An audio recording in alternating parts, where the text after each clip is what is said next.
H-Town, what's up? You know what time it is. It's time for the best 120 minutes of your day. The Chop Shop, the nation's #1 urban sports talk show, and also your midday sports happy hour. Yours truly, Robert Hatter, alongside Jim Hicks and sometimes Chris Walker, coming to you live from Houston, Texas, but we're broadcasting all over the world via Facebook Live and YouTube Live. And y'all, I just had a notification somewhere and dinged, and it ain't never dinged on my computer, and it startled me. Y'all know you and your creatures of habit, and this happened, but I miss y'all over the weekend. Oh my God, I wish I had all of y'all with me over the weekend. Had a great time visiting with my family on the West Coast, and just had a great time. I'm rejuvenated. I'm a little jet lagged. You know, I was laughing about, y'all was on there, and y'all, you know what? When people say something, y'all have to challenge it. Some people were saying something about yesterday about, and I'm gonna get to my starting five in a minute, but it kind of got to me because I was in a meeting, so I couldn't listen. I barely listened, because I didn't know what y'all talked about, because I barely listened. But I heard Jimmy mention something about U of H. These people travel 20 a day around the world and get up and go have to practice and then play a game. And he talking about their shooting percentage was down.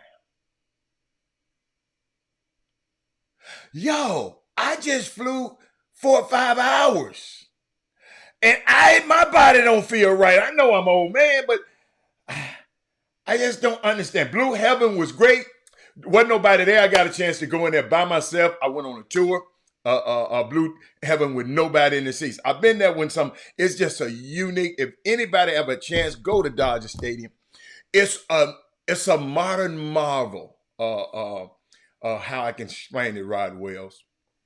Because Rod Wells, what I did, I rode around the community, Gina, that surrounds it.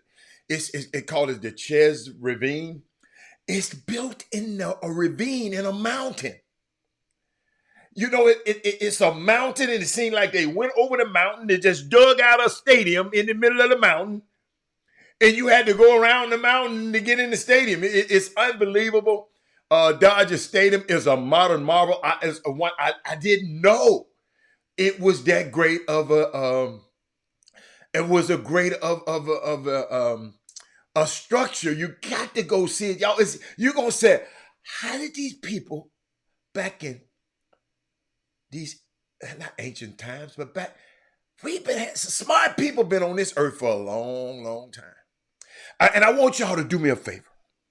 And in my visit to Spain, I went to the let me make sure I call it the Familia Sangrada. Sangrada Familia. I probably got it about. It's called God's Church. Google it. Called God's Church. This church has been built for about 100. They've been still building on it for 100 and something years. Maybe 200. I don't know. But if you go and see the artwork and the modern marvels, you go see if you go to Barcelona, you got to go here. You got to go here. I mean, they still building on it. Still cranes outside building on it. It's been about 100 years. And I just said,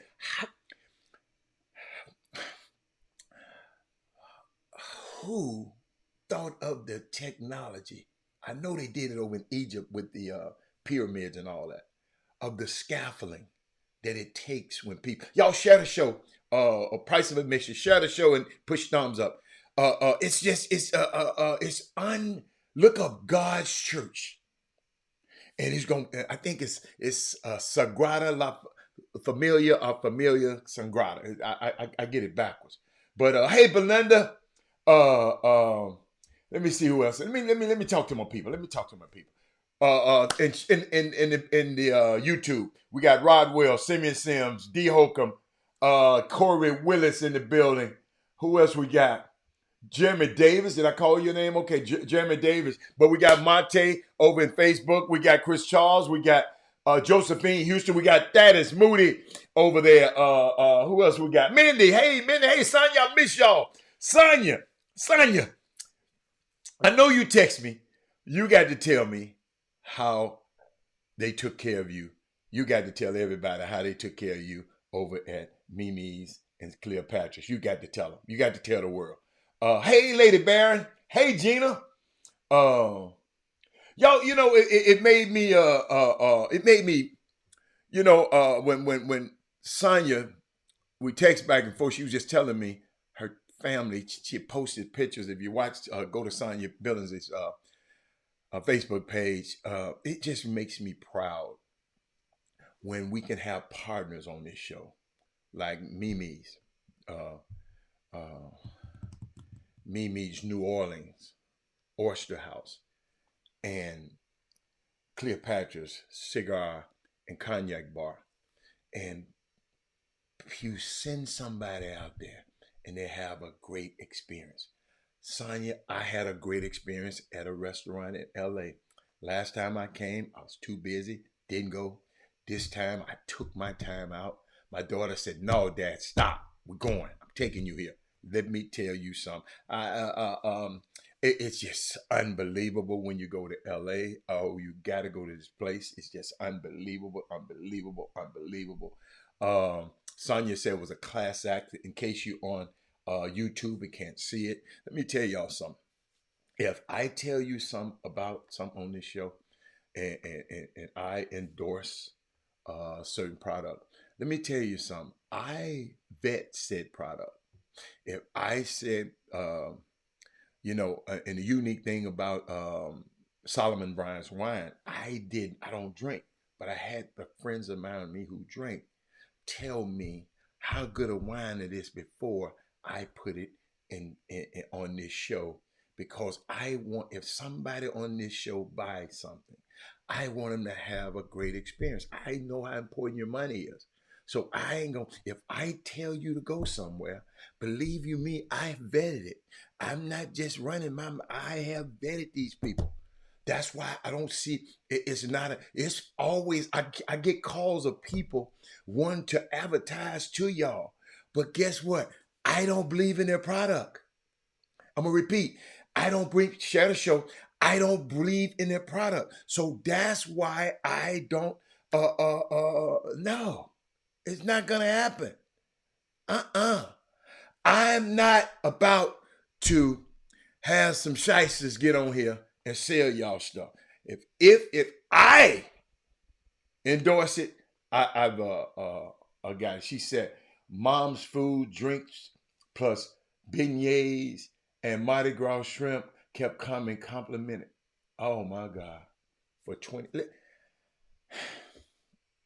See, I got to go here. Because I know, I don't know what y'all talking about yesterday. We're going to get to some of this, because I didn't get a chance to comment. And some people kept calling me, "Robert, what are your comments?" Kevin Fraper said, "Robert, come on." And I didn't have time. I was doing stuff yesterday. But see, what I want to get y'all to understand is a difference in places. Watch this. This lady came on here running her mouth, shared a show. All y'all friends need to hear this, because I'm going to give you a great parallel. Watch this. But I love to see Black people doing good in Houston, but I think now it's to the point, it's like we're burning our people out financially with a certain lifestyle. Oh, that's a good topic. And I paused it there. I paused it there because I wanted to stop. What the hell are you worried about somebody else's lifestyle for? You either go pay for these people's services or you don't. Why are you worried about what their lifestyle is? She's talking about the owners of Black restaurants. She talking about she paying for their lifestyle. You don't mind when you're paying for your Bernarda all no. Yo, I got to put my face back on the screen, because this the kind of ninja stuff I don't like. Bernard all no, right? Y'all don't even know him, do you? A lot of people say they ain't never heard of him until I talk about him on the show. That's the dude that owns Moet, Louis Vuitton, Hennessy, Chanel, all them top brands. That's the one who helped make your girl Fenty. What's the girl name? Come on, rude boy, can you get Rihanna Rich? But now you didn't hear about him a few years ago. You ain't talking about his luxury lifestyle. Y'all turn him into the richest man in the world, one of the richest men in the world, buying Louis Vuitton. But you want to get your butt on here, not on this show, but I played it, on this whatever. Y'all just listen to. See, I want y'all to listen to these people. Because y'all, I get tired of y'all just taking face value what people say. You know, he said, no, y'all challenge me, challenge their ass. Shadow Show. Watch this.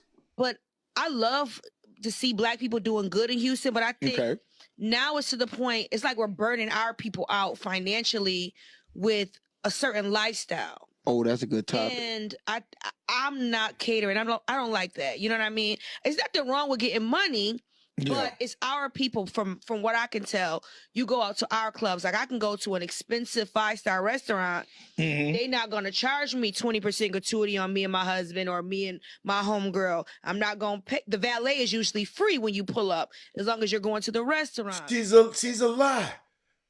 I just went to Mastro's the other day. Ain't that a 5-star? Valet ain't free. Vic and Anthony's valet ain't free. So what are you talking about? And she mentioned Houston. Share the show, y'all. I'm serious. Share the show, because we got to get out of this mentality. We have been culturally conditioned to think that white is superior, black is inferior, and because of that cultural conditioning, we have been marginalized, undervalued, and we just got to stop it. We got to stop it. Then we got a young black man, 2 young black men who own a facility out there in Richmond, and I tell y'all about it. If you're whining about this, look what this man did for Sonia Billingsley and her family. And Sonia, let me tell you something. This is what I love about my friends. Vernon Dean Foundation. He went out there the other day. They tried to comp him. He said, no, don't come in. I'm good. I'm paying. Robin had I'm good. But look what these people do. I'm going to put it on the screen. I'm not writing this. Sonia right. She said mom's food plus her beignets and her Mardi Gras shrimp kept coming all complimented. We had at least 20 folks had her. Because of your relationships with this show. Because I told y'all need to share this show. See, some of y'all just so, well, I want to talk about something stupid. No, I'm not talking about that ghetto ass stuff. I'm going to talk about it in a minute, but I'm finna talk about this right now. Because I appreciate Charles Foreman and Lance Keisner. I appreciate them. Then Cleopatra's, we were out on the patio. After a while, Kay, my bartender, she my girl now, came out with bang, $5 martinis again. Mom's complimentary, absolutely amazing. Mom smiled for days.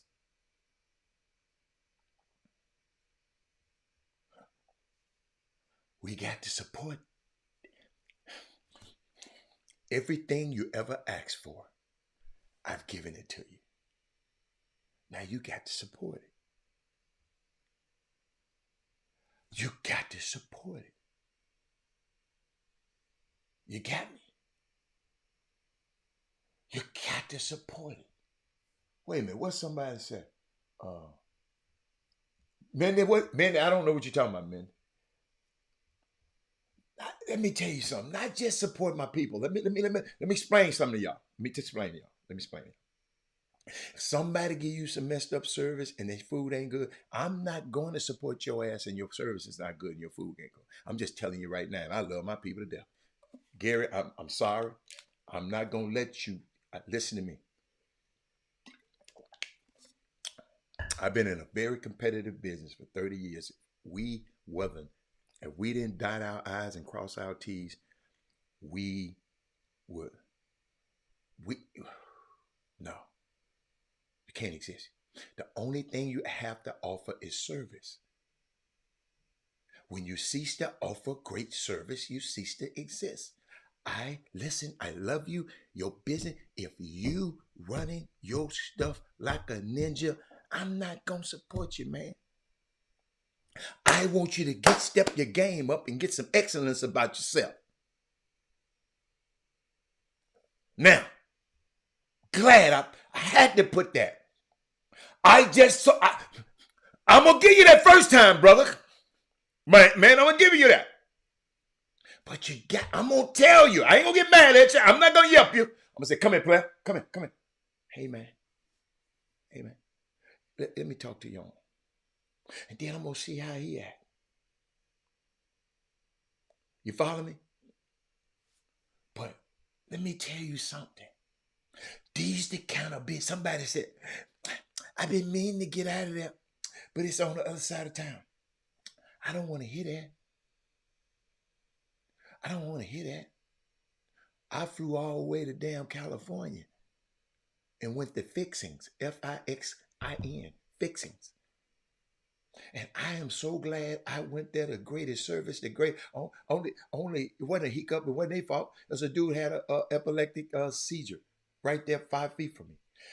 A young dude too, just fell out, probably trying to get in there, trying to get his drink on too much. Cause they served this thing called a tower with all these drinks, and I saw these people, y'all can't be drinking this hot. I got a chance to ride on one of the little scooters for the first time in downtown LA. You know, them scooters. I tell everybody, don't ride them scooters. But my daughter said, Daddy, come on, do it. And she a whiz with it.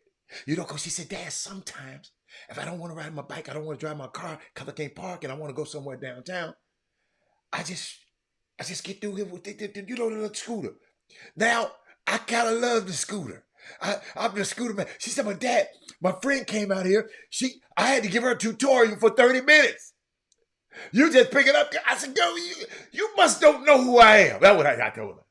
But she's a weird. Oh my God. She said, I was saying it's not true that 5-star. Oh, okay. I got you. Thank you, Mindy. I got you. But y'all, it was so, I just want us to understand. Sonia, I love that you gave that vivid account of your experience at Mimi's New Orleans Oyster House and Cleopatra. I'm so glad you had that experience with your family. I saw y'all. Y'all look so. I tell Mama happy birthday, whatever. Her birthday every day with me. So, but that's what I wanted to do. Share the show, everybody. So we can get. What did y'all talk about yesterday that y'all needed my input on? Y'all help me. Y'all put it up there. And I saw some stuff, y'all. Y'all know I saw some stuff, and I'm gonna have a different take on it. Hey, Mama. I have a different take on stuff than y'all might have. But what did y'all cover yesterday? Because I told you I was in and out. I didn't get a chance to understand what y'all were talking about. But but that one little topic y'all talk about U of H, and I said, wait a minute, y'all. After that, I ain't gonna lie, cut it off. But you know what? I've been hearing this phrase because I've been watching the stuff that happened in Alabama. You know what's so odd? Did anybody on this feed yesterday, while y'all were talking about what's going on in Alabama, did anybody come on this feed and share with the listeners what I said about Alabama last week?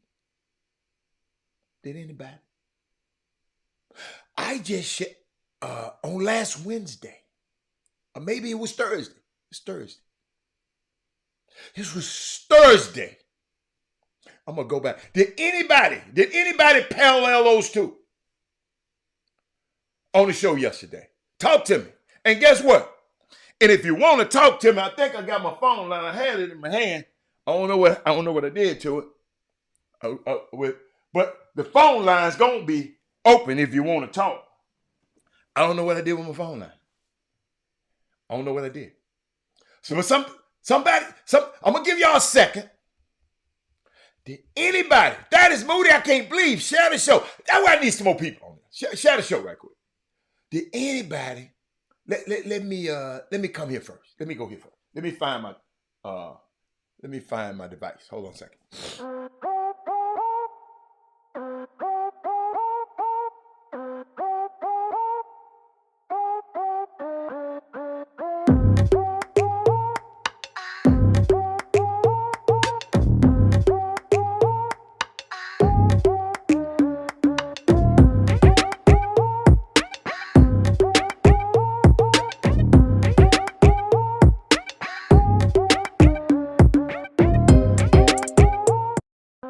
Welcome back. Yeah, I left it right well. I mean, somebody help me. Is anybody? Oh, y'all quiet today. Okay. Well, share the show. Share the show. Nobody. Maybe you're typing. Tell me something that you talk. Oh, evidently y'all didn't talk about nothing worth it. Okay. All right. But you know what? I looked around and I said to myself, I can't stand hearing the phrase, and just maybe it's me, we are not our ancestors. I don't like that phrase. I don't like it. Is anybody still out there? I'm gonna wait till somebody to comment and say something. Somebody say something. I got the phone line ready. If anybody want to talk, anybody want to tell me, because I'm about to give y'all something important. Share the show right quick. Everybody share the show. Thumbs up. Everybody got the thumbs up. But thank you, Thaddeus Moody. The guy that won the mirrors that got kicked out. Thank you, Keith Avery. Thank you, Keith Avery. Thank you, Keith Avery. Keith Avery. Keith Avery, you just saved everybody.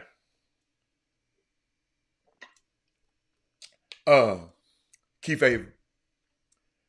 Keith Avery. Not only did I talk about Alabama and that, okay, you saw about that guy. Alabama is the same people that said, the Supreme Court said, Keith, you got to remember this one, Keith. You know the Supreme Court who told y'all you girls can't, you women can't have no that's ruling on people's uterus, telling women what they can't do and what they can't do with their bodies. That same Supreme Court that if they catch you somewhere doing it, we're gonna lock you up. This same Alabama Supreme Court told them, look, we got to redistrict these maps. There's too many black people down there, and they ain't got having a chance to have no representation. So I need two districts for them. Supreme Court said that's unconstitutional. That's against the law. Alabama said, what? So when a black security guy tell a white man who got a boat, you can't park here, man, because the ferry, look, you can't park here. There's no parking.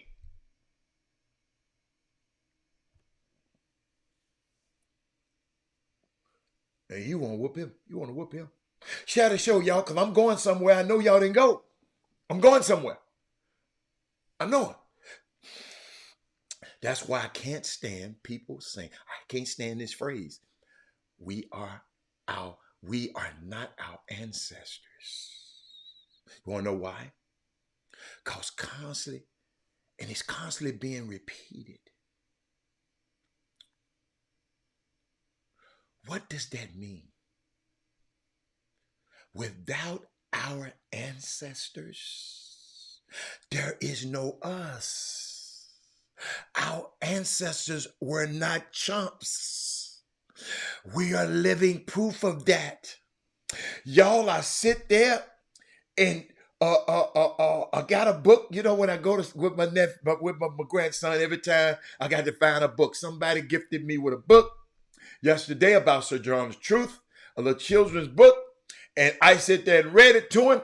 He was sitting up there looking at me like, man, when is this man gonna finish? Y'all got to see. I wish I could just show you the picture. I just don't like showing my grandson because there's some kooks out here. I don't like showing him. I just don't like showing him. I got to protect him. But he sit there and looked at Sir John. The truth was the truth. I didn't know she was 6 foot something. 13 shoe. I never knew that. Nobody never told me. But I'm reading this book. Oh my God. I did get to, I left the book out there with him because his mom and dad, they're going to read the rest of it to him because he got tired of me. I guess he just said, man, I want to play. So we stopped reading. But our ancestors were not chumps. We're living proof of that. What's up, Paul? Okay, my boy Paul here. Okay, Paul, we're gonna get there. Darryl Barnes said, let me see before I put it up on the screen, y'all. He said, I'm so apologetic in reference to people stating that we're not our ancestors. Yeah, okay. See, I saw that too much. He said, I saw a post yesterday in reference to people stating that we're not our ancestors, and that the post, I guess, stated that it was disrespectful. I didn't pay much attention, but I've been hearing it a lot, y'all. I didn't hear it. Y'all, our ancestors, y'all was, they was, it was against the law for them to fight back, and they fought back. I think I saw you on the riverboat video getting your. No, man, I wasn't gonna be in the. No, man, them dudes stronger than me. Them dudes that strike. Now, let me tell you something. If I had been there, man, yeah, I ain't gonna tell you. In my younger days, yeah. I can't even tell you no lie. But when you know better, you do better. But in my younger days, yes, I would have. I would have been out there. Fighting is for young people. Thinking. With guys like me, we think our way out of stuff. Yeah. We pay somebody to do it for us. Yeah, Darryl Barnes. That's what I was trying. No, they were not. I mean, people say we're not our ancestors. Paul, the weather in Philly still got you. Okay, the Mayor Alabama story. Thank you. I talked about that story. I'm glad you were listening, Aaron. Thank you, Aaron. Aaron, I was getting mad now. Kendrick Lewis said he went to Mimi's on Saturday. How was your experience? Did you mention the Chop Shop? That's what I want to know. Did you mention the Chop Shop? Yeah, another reason I can't stand Philly. What Philly done now? What Philly done? I missed it. What Philly done?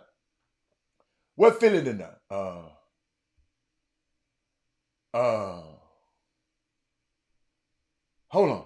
Oh yeah, Paul, when I saw them dudes on pay-per-view get that money the other day for fighting, what the hell I'm going to be out there fighting for free for? You follow me? What?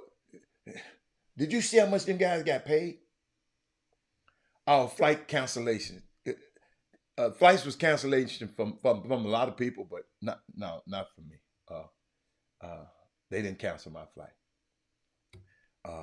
Thank you, Lord. And emotionally on the East Coast they were doing. I was coming from the West Coast. Did I mention the boxing or the chop? No, you can't. What? Kendrick Lewis, you so quick to say everything else. I ask you a question, you can't answer. Ken Dean, you about to go crazy. Ain't no more summer basketball. I know you about to go crazy. But you got your Ruck on the Wood. Y'all got some more basketball coming up. You got some more stuff. But let me get back. And I got to go here, y'all, because I've been watching stuff and over the weekend. And I just sit back. But I remember in 2015. Lock her up. I remember 2016. Lock her up. I remember 2017. Lock her up. I remember 2018. Lock her up. I remember 2019. Lock her up. Talking about Hillary Clinton. I remember 2020. Lock her up. I remember in 2021. Lock her up. But in 2022 and 23, How dare they arrest their political opponents? How dare you charge Donald Trump?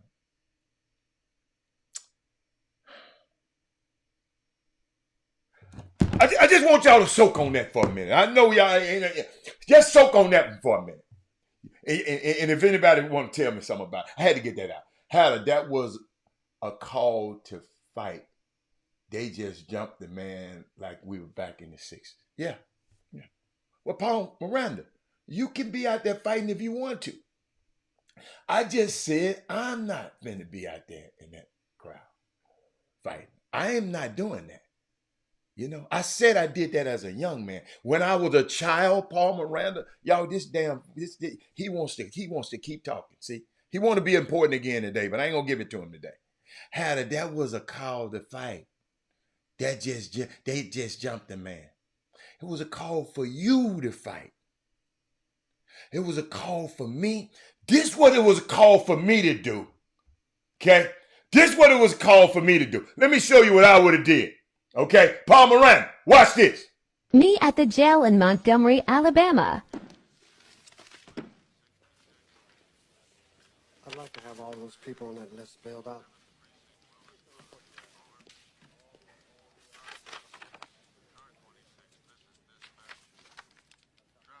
There's 125 people on this list. You post and bail for 125 people? Is that a problem? Just a minute. There's some guy out there who wants to post bail on everybody we popped at that after-hours joint. Well, who is he? I don't know. Some fancy call. Paul Miranda, that's what I would have been doing. I'm not going to be out in a crowd of people. Anybody can throw anything in there. You got to be out y'all rabbit ass mind.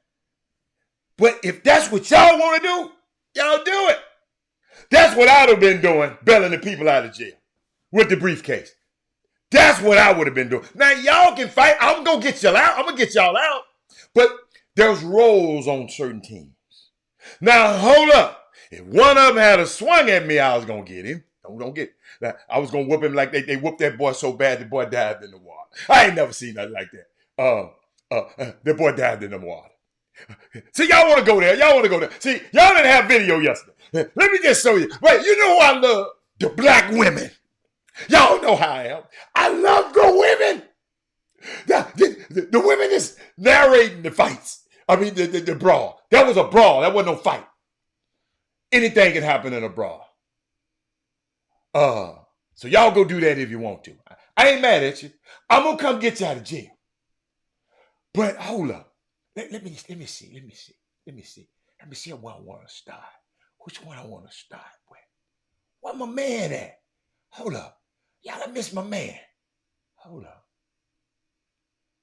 I miss my man. Okay, this is where I want to start.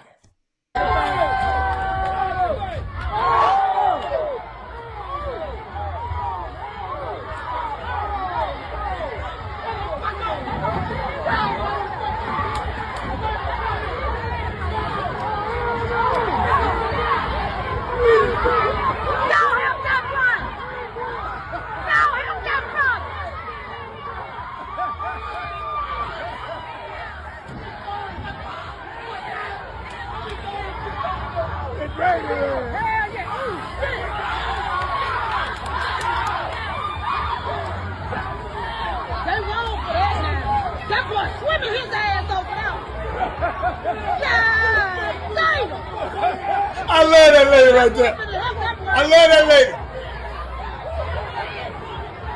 I love that lady. Get up there, young boy. Get up there, young buck. Get up there, young buck. Shit, they threw his ass up. Hey, yo. I was in the airport, y'all. Me and my daughter, we were looking at this stuff. We was just going over footage after footage. It was I'm laughing about it, but I know the seriousness of it, and I'm going. It's the commentary of our people. It was unbelievable. He said, "Which HBCU have a swimming team?" They should be called. No, they shouldn't call this phone. They shouldn't call this phone. No. I saw that. I saw you posted that. No. Not with that swim. Not with that swim stroke right there. See, I'm a swimmer. Not with that stroke right there. His ass gonna lose every time. No. Not with that stroke right now. We do something else for him. He don't need to be on the. It wasn't the chair for me. Dale Greg, why was it the chair? The chair didn't get to me. Why the chair was so good? You know why I didn't want him to hit him with the chair? Because they gave him a chance to arrest him for with a weapon. So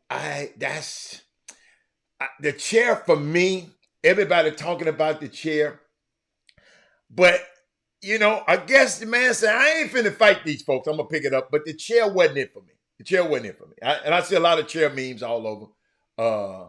But those people in the background, our cultures, man, it's different. Hold on. I got some more. Let's see. What did this lady? Watch this lady. Watch her. Yeah, all of them. Yeah, all them motherfuckers. Fuck they come out. All they ass. All of them. We got the goddamn video, fuck that. The fuck? That what you get? All they ass. All that ass. All of them. I ain't got shit. All that ass. I wish I was there because I wanted. They were up on the top and couldn't get down. They didn't come down and help. They doing all the damn talking and commentating. They didn't come down to help. Could they not get down? Oh, Gary, that was my favorite one. That little dude, Gary, I didn't like the video quality of it, but they was whooping on that dude. That dude said, "Man, I'm finna go in here with these fish, and these alligators. I'm not finna mess with these black folks." But it was so unique, man. I've never, and I'm gonna tell you the uniqueness. You know I got a take on it. I'm just giving you video. I know some of y'all seen it, but I told y'all, this how we got to start thinking. Watch this. Alfio, I see Me you in at the class. jail in Montgomery, Alabama. Hold up.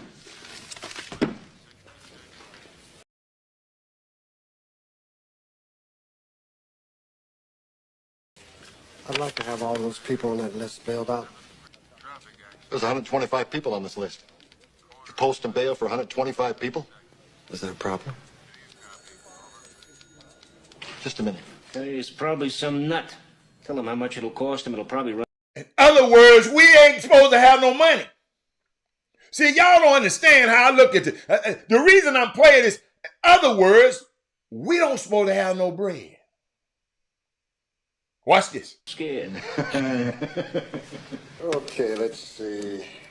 125 on a Class A misdemeanor will be about $7,500. $7,500. He thought he had him right here, my people. He thought he had him. Y'all, this the mentality. I got to get y'all. They ain't got no money. They're going to stay in jail. Yeah, $7,500.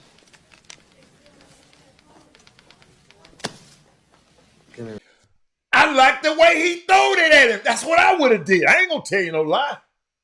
Give me a receipt.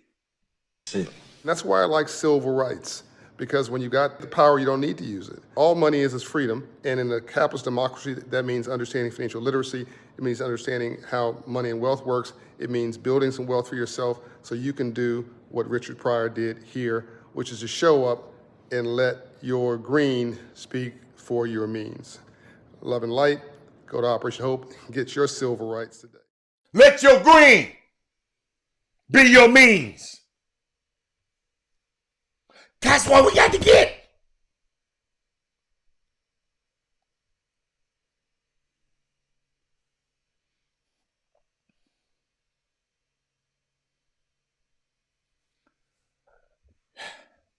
Young kids in that classroom. I hope y'all got I hope y'all got the message. I just said. Then I saw this. I don't know if y'all saw this. I don't know why everybody wants me to talk about this Alabama, bro. Honey, is it because I am an Alabamian, or is it because I own a watercraft myself? Here's the deal. Y'all got what y'all deserve. Did you really think you was going to put your hands on somebody that was out there doing their damn job? Not just to keep you safe, but to keep everybody safe at that dock. Here's the problem. People get out there and start drinking out there on the water and come back and they done got big and bad. All right? But you met the wrong one that day, honey. You met the wrong one that day because there was people in places that needed to be put, and they got put in their place. You get up on my face, I can't guarantee what's going to happen to you neither. Now, I don't condone violence. But that right there, y'all got a show put on y'all, and that's y'all's damn fault. Don't get up in nobody's damn face acting like you're gonna tell somebody what you're gonna do on his damn dock. All right, that's what's wrong with y'all. Y'all get out there in the water and you act crazy, and come back and got dealt with. Did y'all see that one man's Crocs? Lord, it looked like his Crocs got his ass whipped. Oh well. Did anybody see that other than me? Is that the first time? Did anybody see that other than me? Lil Mama made so much sense.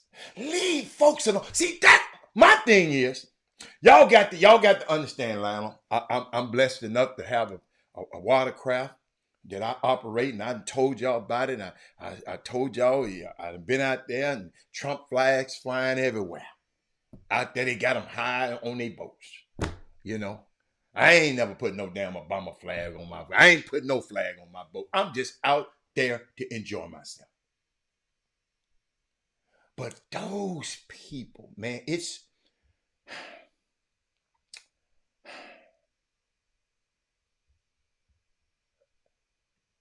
unbelievable. It's unbelievable. Let me give you some more, because I thought this was interesting. You know what? I'm gonna give you these last two ladies, and then we're gonna get into it. Because I thought this was unique. Trying to see which one.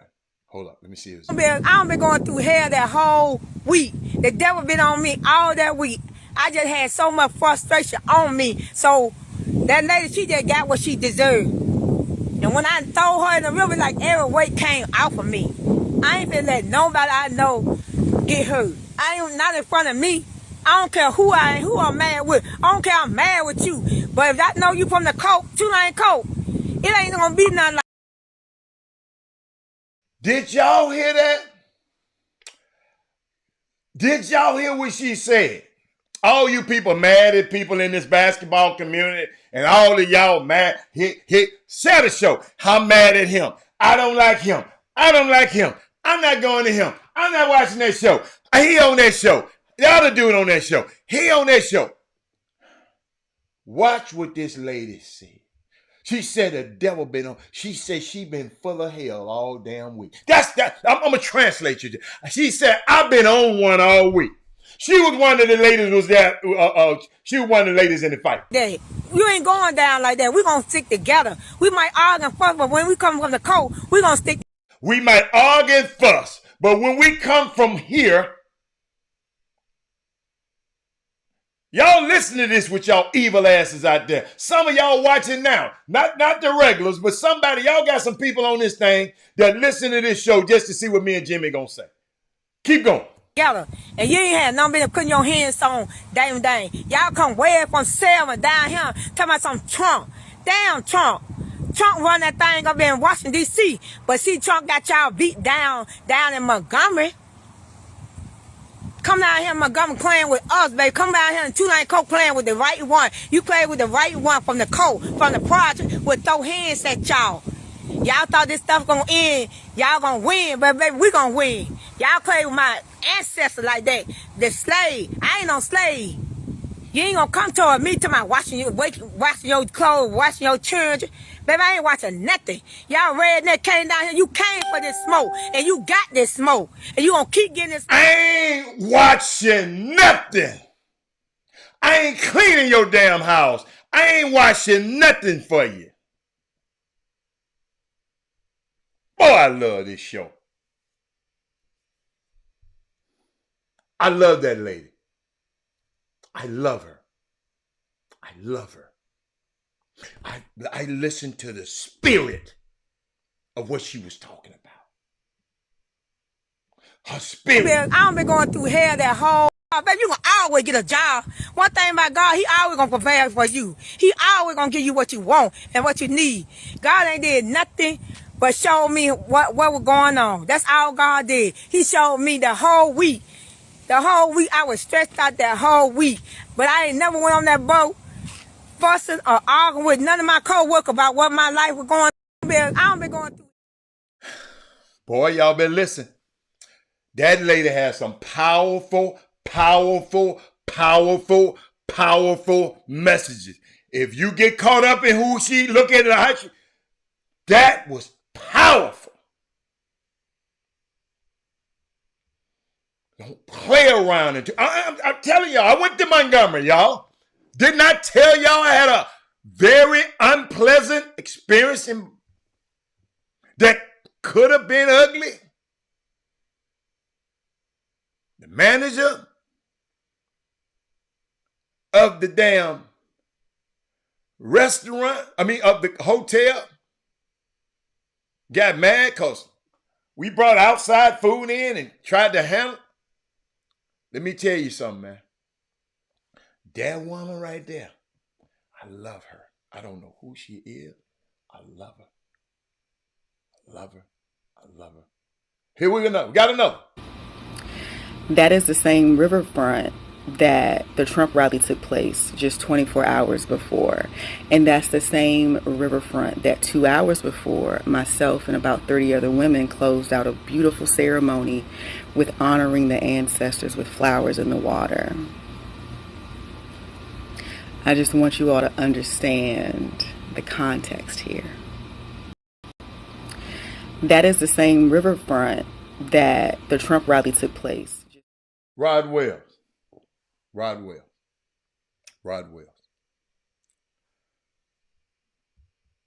Let me help you out. I tried to tell y'all the other day.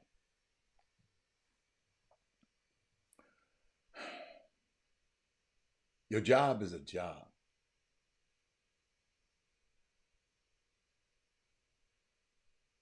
You go to a job.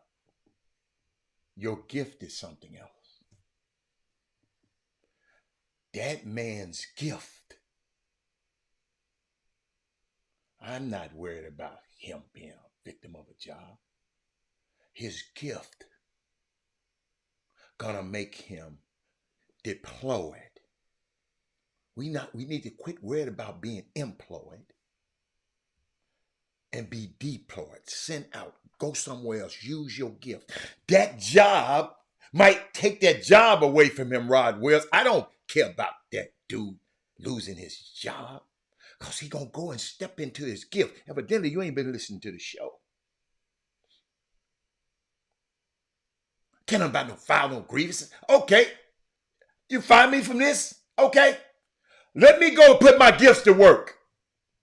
I told y'all the story of the lady got fired from her job after 23 years. I told y'all this story.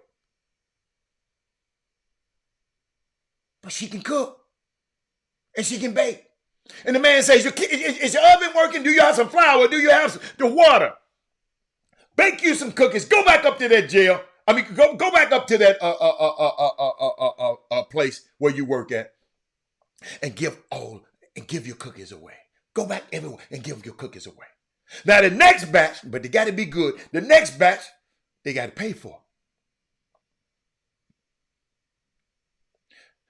The business kept building.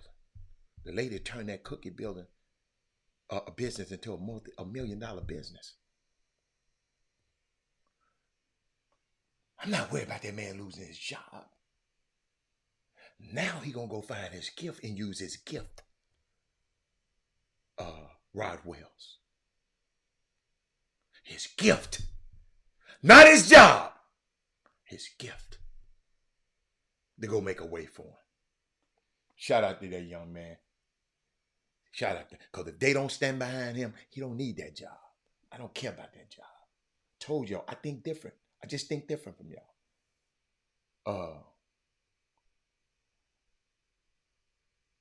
It also the location where, yes, the universe is going to see that man all right. Of course. I don't think about stuff like that. Because I know don't worry about no damn job. A lot of people been fired from jobs and went on to do great things. The job was holding them back because they were scared to use their gift.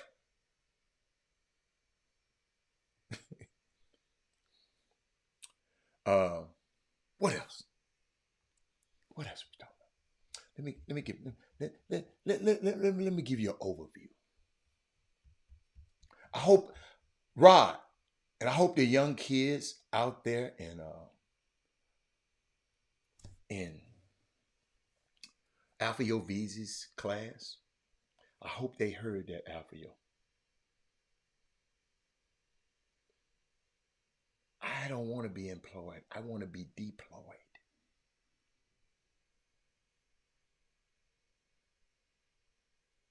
See, they can take the job away from you. They can't take your gift away from you. Young men, young women, they can take your job away from you. They can't touch your gift. You take your gift with you.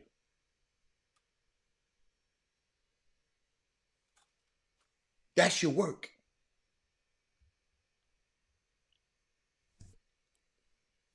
And if you understand the history of Montgomery, as Darrell Barnes said, it was one of the most prolific slave trading cities in the U.S. They turned brutally repressive apartheid regime after. A majority of blacks just they just got his first black mayor. It gives us so much perspective on this video. Them folks are tired. The man said, man, y'all got to move. Can't move this boat. You got to move this boat. It was sad to watch. I don't like to see brawls. I like the commentary better than the fights. No, I ain't talk. I like the dude running and diving in the water because he said, man, I'm tired of this heat. The brawl was sad to watch. White men who jumped a black man were not going to stop until he probably took his last breath. A community of black people, seemingly from different backgrounds, came to assist him. And the first person a white officer arrested, a black person, the guy with the chair.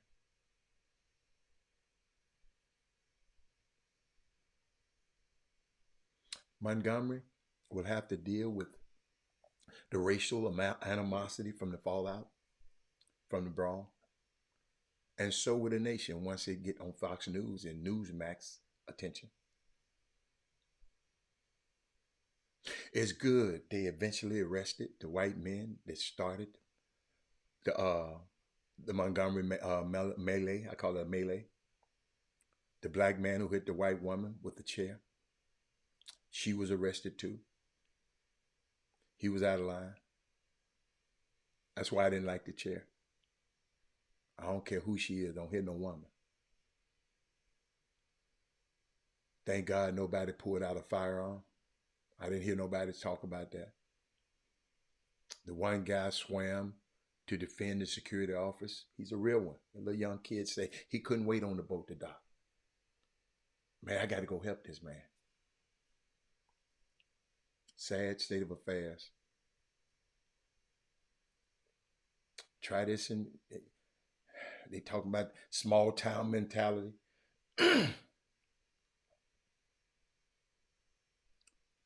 Black people united. What if we did that in the summer basketball community? United. I didn't say we got to get along. Unite. That don't mean you have to get along. You don't have to like me to unite.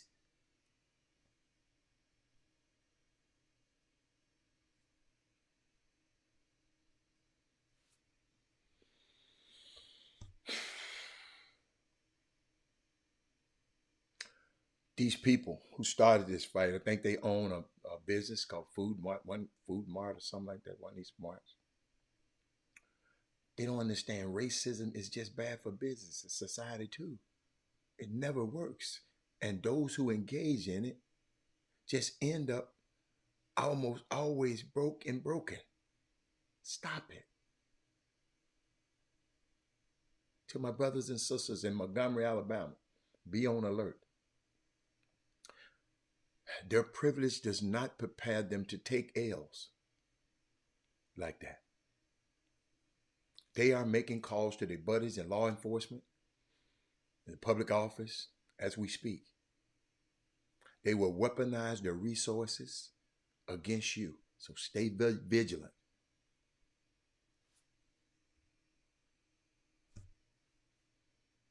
They had a mini mart. Let me put it up there. Let me put it. Yeah, they got a little mini mart up there. We should never go to it. Don't go to a gas station.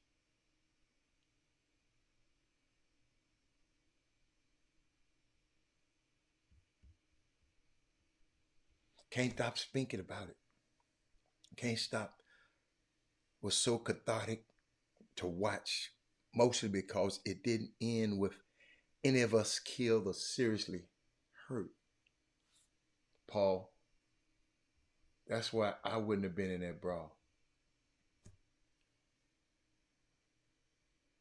By all those cops, but instead, the black bystanders were pointing and watching while the white aggressors get arrested.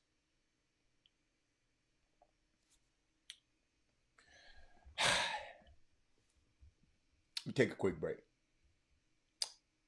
Share the show. That was pretty. That was, yeah. Be right back.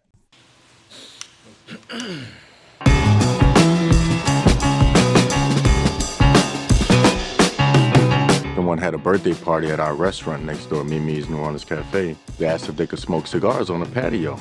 Told them yes, and they stayed a little late, and they said, we don't have anything like this in this area. So we decided to pray on it, and collectively we decided to move forward. You know, there's a need for it. This is this old part of Richmond. It's growing. The new courthouse is right there. The sheriffs come here. We get their full support. They just had a function here a couple weeks ago, and we get everybody's support, and we're just going to continue to grow with the community. We have baby grand piano. We have jazz trios. We have DJs. We have some theme nights. We have Greek night every first Friday. We have something that we're creating right now called Smoking Word. It's a full service over here. We have a mix. What they got tonight? It's happy hour tonight. I even posted. Go check. Boy, hey, that Cleopatra's and Mimi's off the chain. That's all I can tell you. Thank you, Paul Miranda. Paul Miranda. But I want to share with y'all some. I'm trying to find it. I was thinking about some. Been around this game, been around this thing for a long time. Herb Baker, walk me through this one with me. All the basketball mind guys, walk me through this. Congratulations to everyone that makes the Hall of Fame, the Basketball Hall of Fame, Naismith Hall of Fame. It's such a tremendous honor to me. All the men and women and how they dedicate their life to this game.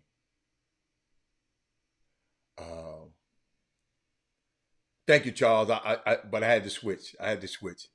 Because it was getting me. But I'm gonna come back to it because I'm gonna tie it back to this. I was thinking about the Hall of Fame game. Hall of Fame. Anybody had a chance to go to Springfield? Raise your hand. This is really a glistening Hall of Fame class.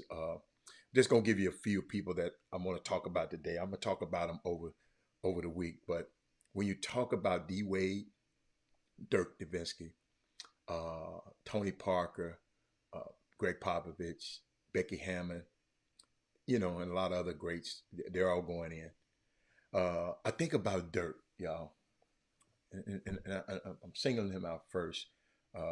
Guy who coming over from Germany, You got to remember him and Richard Lewis came out at the same time. They were playing in the global games against each other and all those, pre-games before the young, the teams that the young players playing for other top players. And Dirk Nowitzki, I sit back, yes. European players, I just subscribed to the Chop Shop. I'm official. Rosie Brown is in the building. Oh my goodness. Hold up. This for Rosie. Hold up. When somebody do that, y'all, we got to celebrate them. Everybody celebrate Rosie. Say, hey, Rosie, hold on. This for Rosie right here.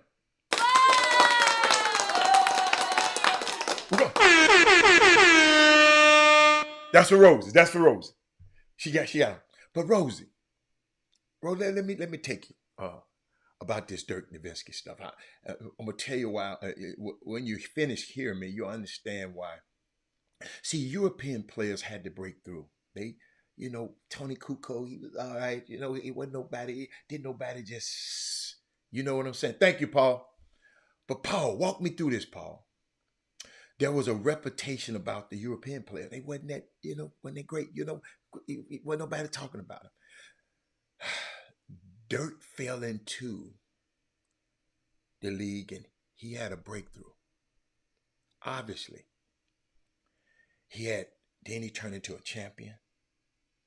Now he's the sixth all-time scoring leader in NBA history. Y'all check this out. He was one of the greatest players ever to play in the NBA. Y'all got to see, I know y'all got recent memories, but back then, we don't talk about no foreign players. Now the foreign players dominate the MVP race. That's why I keep telling y'all the last 5 years, Giannis and Joker, and Embiid, they just dominated. Guys are not born on American soil. Watch this. Can I tell you about my opinion on how I view the maturation and the progression and the development of Dirk?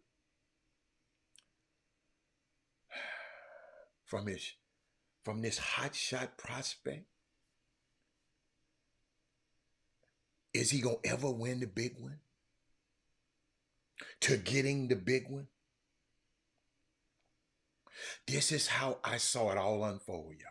Y'all got to remember, I was there. Richard Lewis was coming out. We was representing Richard. So everything Richard went through, Dirk had to go through. But this is how I saw it unfold. I remember seeing a young Dirk Nowitzki playing internationally because I had to chart him. I remember he was a very unique player. He had height, his ability to shoot the basketball, especially off the catch. But the thing that really caught my eye, y'all think about Ken Dean, all you high school coaches and all you coaches and summer coaches, the thing that I caught my eye, because this is the stuff that I have to look for. I watched him in the Salt Lake City Summer League. I think they called it a rookie review. And his rookie year, Don Nelson was the coach at the time. See, the reason I'm going to talk about Don Nelson, y'all remember, Doug Nelson was the only GM and the coach that told me, Hatter, you got to fix this thing with Penny because people thinking that he was involved with this drug dealer. You got to fix that. Everybody else we visited, nobody said nothing. Don Nelson said, hey, Hatter, come here, man. Man, we want him. Because we're going to wind up getting him. Because I know they're going to pick Chris Webber and we're going to get him. We're going to pair him with Tim Hardaway. Can you imagine? Penny and Tim Hardaway? Don Nelson, a better coach than Brian Hill could ever be? Can you imagine? Don Nelson was the same guy who was coming to Houston to do what? To take a look at Richard Lewis. He was coming to the high school games, y'all. So we developed this relationship. I got pictures of him and I.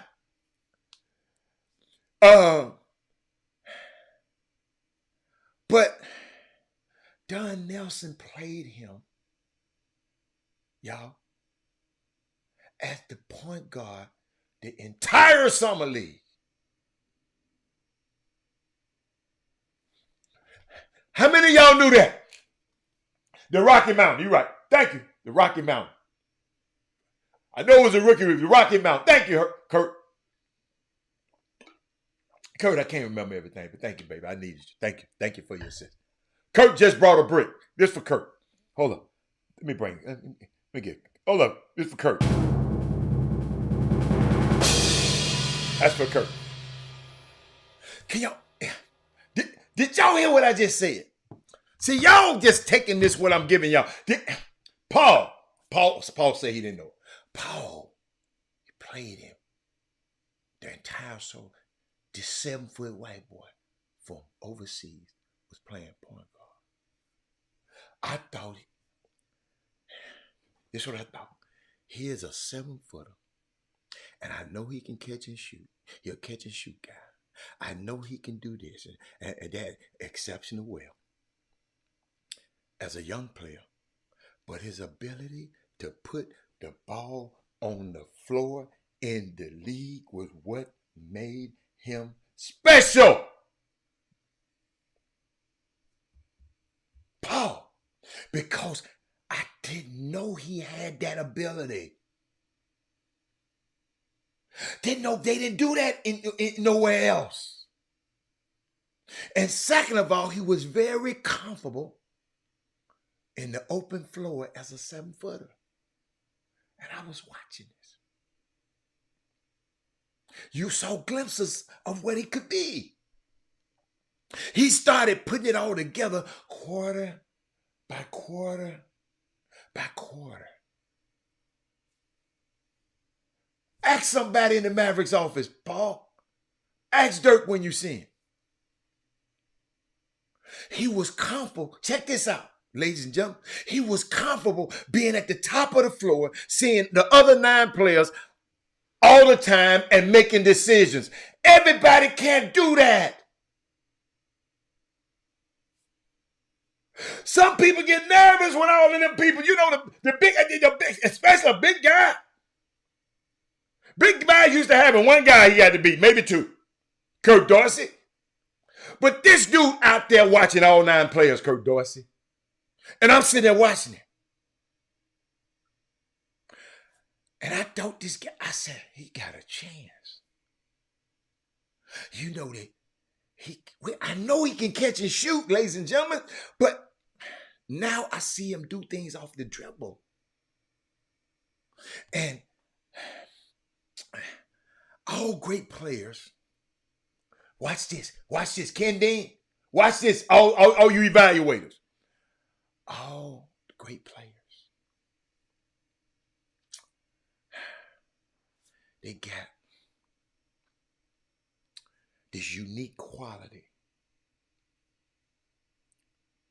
with the exception of centers. All great players got this unique quality. They're able to see all, except for centers. They can get it from point A to B with the dribble. Once I saw Dirk able to get to his spots, Kurt, you train with him. Coach, I know he but Kurt, tell me, did you ever try to guard him? Once I saw him trying to get to his spots with that ability to shoot, I thought he was a guy that I had to keep my eye on. Because now he can get any place on the floor he wants with the use of a dribble at 7 feet. Listen, and is one of the greatest guys you'll ever meet in your life. How many of y'all can say that about some of these little snot-nosed kids in summer basketball and high school basketball? Listen to me. Dirk Nowitzki is one of the greatest guys you'll ever want to meet.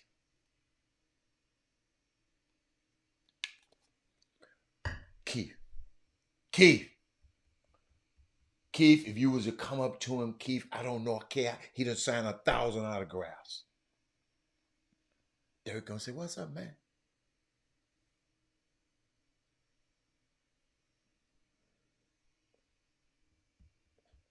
Going into the Hall of Fame, y'all. That's what I'm talking about. If you're just coming on, I'm talking about Dirk Nowitzki going into the Hall of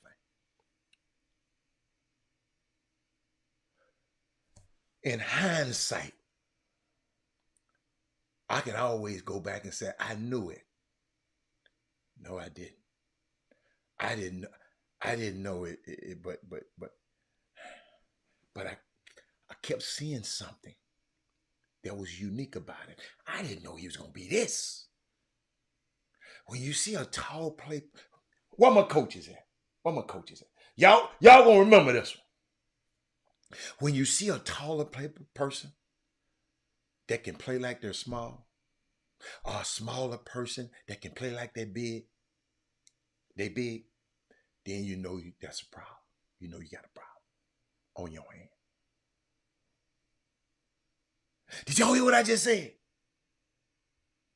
When you stand next to, and I was thinking about, when you stand next to D Wade, he going in too. He going in too in this group. He's about 6'3". Not no overpowering physical. Listen to me. I never forget this. I go to Miami. You know, I got a little clout in Miami. I go to Miami. I go to the club. Mr. Haddam, move the rope. I'm going. Guess who I saw in the line? Waiting to get in. Dwayne Wade as a rookie. Or I don't know if it was rookie or second year. Shaq was on the team. Every year, Shaq was on the team. He was young. I don't know which year it was. I went in the car and said, Shaq, man, your teammate outside. Dwayne Wade didn't like to use his celebrity. He didn't, he was kind of shy. Being from Chicago, he ain't one of them regular Chicago guys. Because them Chicago guys would have talked their way up to the front. He was in line. Shaq went and got him.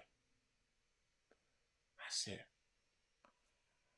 that was a quality that I said, wow. This dude said, man, I just didn't want to, I didn't want to cause no ruckus. But let me tell you something about him. You stand next to D Wade, he about 6'3", but he played like he was 6'6". When you see Kevin Durant, he's 7 foot, but he played like he's 6'5", 6'6". When you see guys that do things like that, you say, okay, how am I going to deal with this? See, he said, watch this. He said, Wade has always been humble. How you're correct. Y'all, them Chicago dudes going to talk their way up. Dwayne was standing in line, man. They let me in. He's standing in line. When you see a guy like Kevin Durant, 7 feet, but he played like he's 6'5", how you going to deal with that?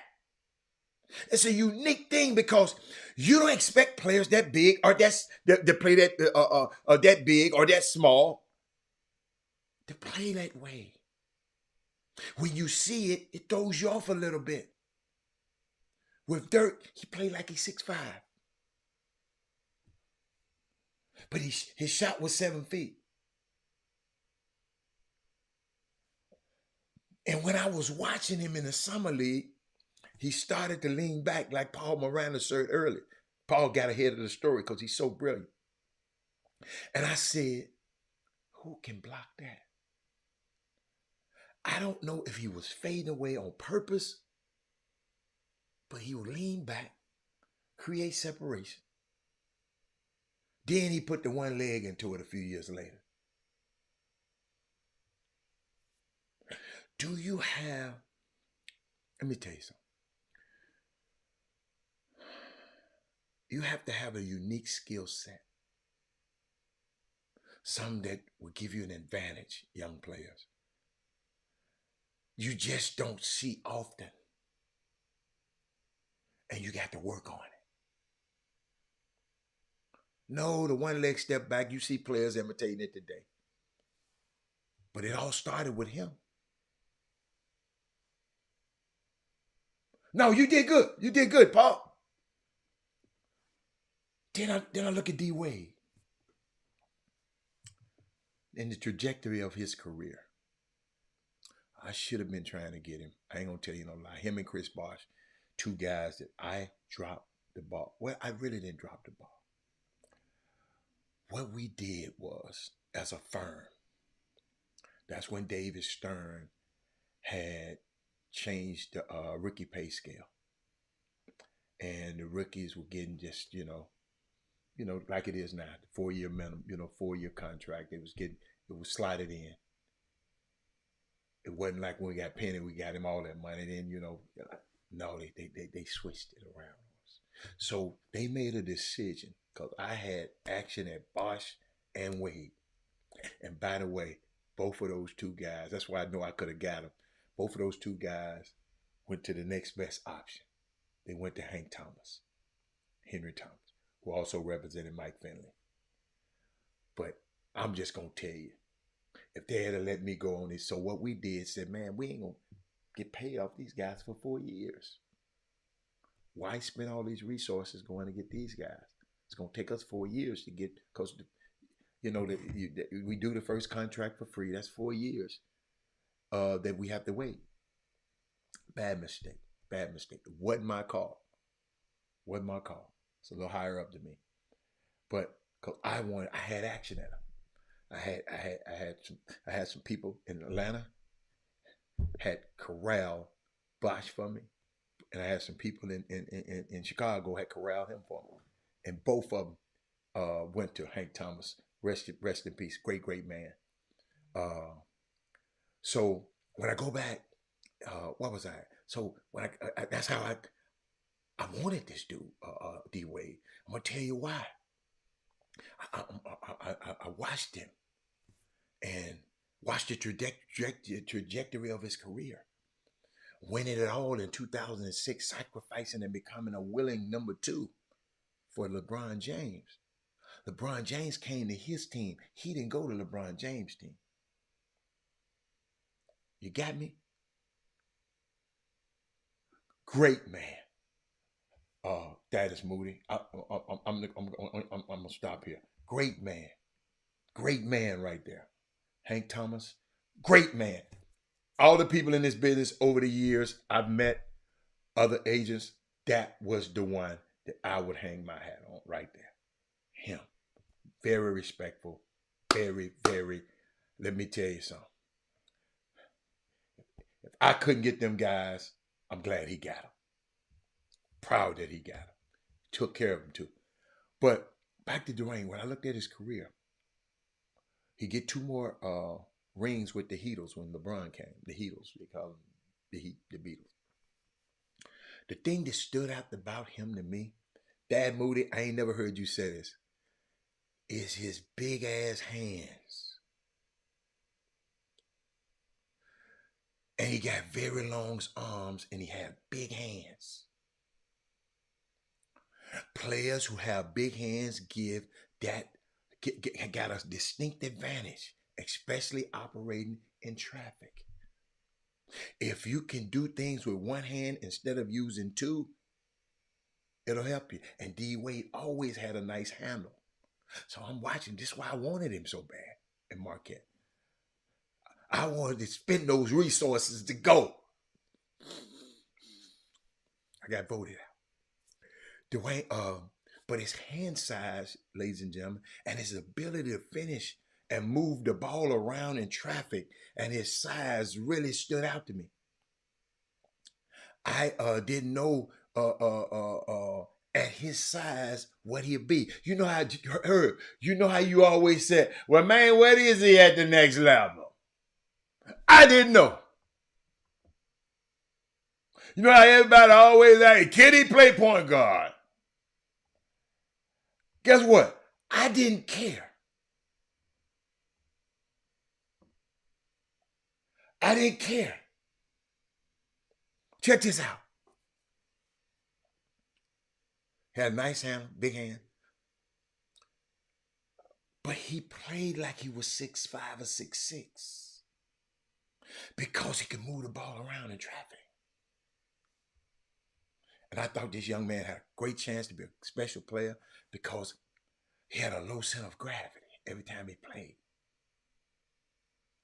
That's what, I don't know if you can teach that. I don't know if that's natural. But I see a lot of our kids these days falling down so much because they're leading with their head with their moves. And their head is the most heaviest thing on your body. So if somebody bump you, wherever their head is, that's where you're going to fall. Instead of staying,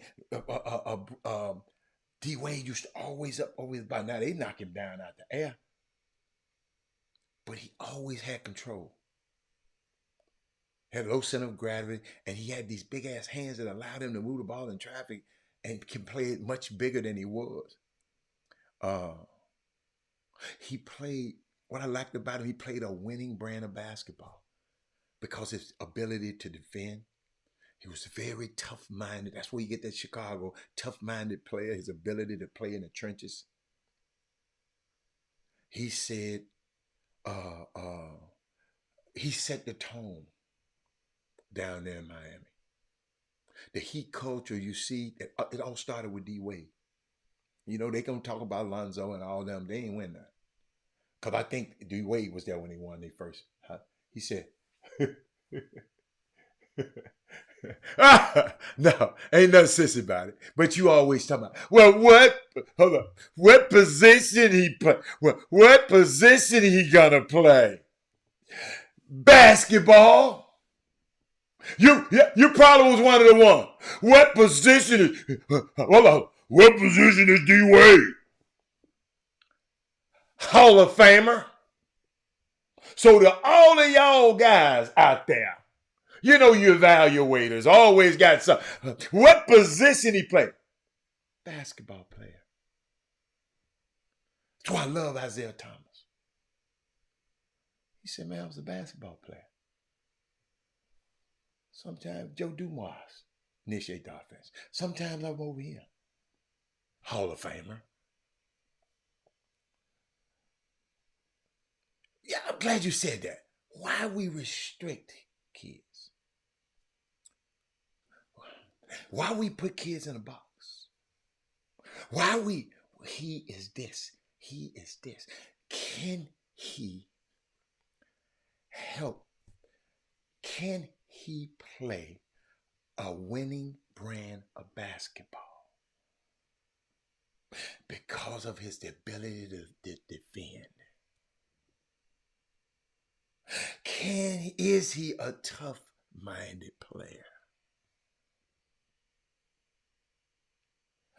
I don't care what y'all call him. What do y'all call D-Wade? All you evaluators. What would you call a player like that? Janet Richards. I love it. What would you call a player? What would you call a player? All you guys, you work real hard. You go to the NBA. Let me tell you something. NBA is a business. It's a business. That's why you have businessmen. Businessmen. You should know what he brings to the table. Businessmen. You watch the game enough. Businessmen. It's a business. And I repeat this. You players go to the league. Watch the owner, the CEO, because you're the CEO of your company, your particular company. Player. Let's play player X. Watch him. Watch the owner. Look at the qualified, smart people he have around him. That's why he's a billionaire. And what you try to do is emulate. I'm going to need the best this. I'm going to need the best this. I'm going to need the best this. And I was thinking about these issues of these hush deals. Like my young fella ran into James Harden. Hush mean I take some of my money. Y'all got to listen to this. Let me show you why. If you don't like James, you got to empathize with him on this. So y'all have an agreement. I bring in PJ Tucker, and we want to sign PJ Tucker and Daniel House. Okay? Y'all explain to me, why do James got to be the one out of the money? James gave it. Embiid ain't gave up no money. Tobias Harris make a lot of money. He didn't give up no money to get these guys. It was James Harden. Y'all talking about he ain't no team player. He ain't this and that. Embiid didn't give up a quarter to get these two guys to help win.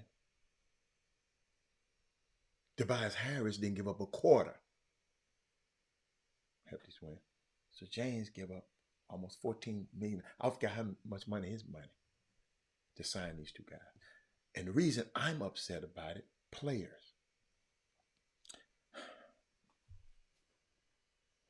The team have enough money. Excuse me. The teams are ran by billionaires. Why should a millionaire try to help a billionaire? Because what happened, they would have went over the cap with those two guys. They could have signed them guys without James' money, but they would have had to pay a luxury tax. Well, then pay it.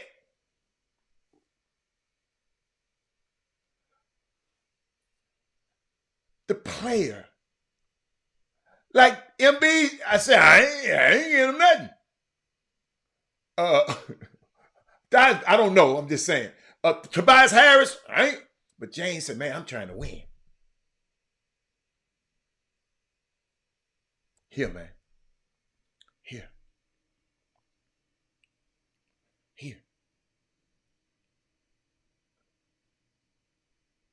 That's why you don't do these things. Players, future players, don't do these hush-hush deals, wink-wink deals. Don't do them. Okay, man, I'm going to take care of you next. We don't take care of you because things change. Feelings change. Times change. That's why you don't do them. When the hush-hush deal happens, you know, hey, James, you do this for us. We're going to take care of you with your next contract. That's why James don't mess with Daryl Morey no more. Daryl Morey, you can tell that's what happened. I wasn't in the meeting. I don't know what happened, but I'm just saying, wait a minute. After 30 years in this business, when stuff like this happened, and a hush-hush deal, in case the ladies, let me help you out. Let's say, let me see, is there a lady on there? Let me see, let's say Mate. Let's say Gina Lofton and Mate. I need you. Let's say, who on the field? Who is Sonya still there? Yeah, because the women is shut up. They must be working. No, let me use the guy. Let's say Kirk Dorsey, and I'm gonna give you an example. Kirk Dorsey, he playing. I'm the owner. Kirk Dorsey playing for me. Herb playing for Herb on the team too. Okay, all right. So I'm trying to sign Herb to Herb and Paul Miranda to the team, right? Kirk Dorsey said, okay, Hatter, I'm telling Kurt, man, give me some of your money. I'm the owner. I'm the billionaire. Kurt, let's take off some of your money, and then later on, like next year, guess what we'll do? We'll give you a big deal, and we'll add this back to it. Kurt said, okay. So Paul Miranda, Paul Miranda and Herb get on the team. And things didn't go well. You know, got to the playoff. You know, Kirk stunk it up in the play.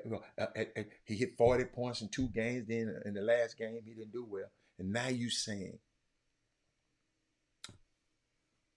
that week deal we had ain't no good no more. He took less money, y'all. to bring P.J. Tucker and Daniel House. At that time, everything was great. But as this league, in this league, y'all, and every league is shown, people get traded, people act out. You just don't do deals like that. In relationships like that, nobody got you. Wait a minute, excuse me. Everybody got you until they don't got you. So be careful. I want y'all to watch these deals. When these deals come about, y'all be saying, well, Robert, why would he do that? Robert, why would he do that? Paul, you got me? He want to win. Just don't, you know what I'm saying? But why, Sonya, the owner, players, the owners got money, man. They got way more money than you. Always remember, man, they paying all 17 of you dudes. Why you want to save them some money? They own the team. Everybody got you until they got you. That's what I'm saying. Everybody got you until they got you. I call it loyalty until. That's it. I got a new term. Get loyalty. Loyalty until. I was thinking about something, y'all. I know a lot of y'all out there, man, that did some things and sacrificed some things. I was thinking about y'all. I was thinking about watch my daughter, watch my grandson. Went to a friend of mine's, had a family reunion out there, two at the same time. I came up with something. I was thinking about it. And I want to give y'all this. People don't know what you had to give up to be where you are. Paul Miranda, Sonya, people don't know. They see you all fly and cute and pretty. But people don't know what you had to give up, Sonya. Let me go down there.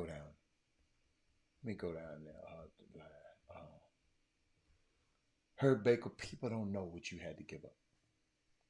People don't know the time you're spending with other people's kids. Tad Moody, people don't know what you had to give up. Michael Garcia, Kurt Dorsey, who else? I'm just looking down the screen. King Sticks. I'm going to the guys who've been saying, Paul, Michael Smith. People don't know what you had to give up. Charles Foreman, to build those two beautiful places. You got a restaurant. I don't know too many people got a restaurant and a cigar bar. See, y'all take this for granted. I don't know too many people got that.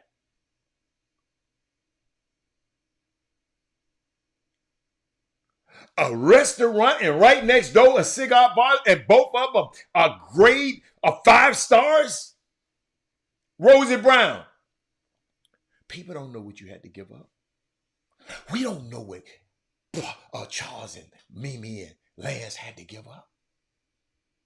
We don't know what Darryl Barnes. Darryl Barnes was in the hospital. And MD Anderson, watching this show every day. People don't know what he had to give up. Ken Dean.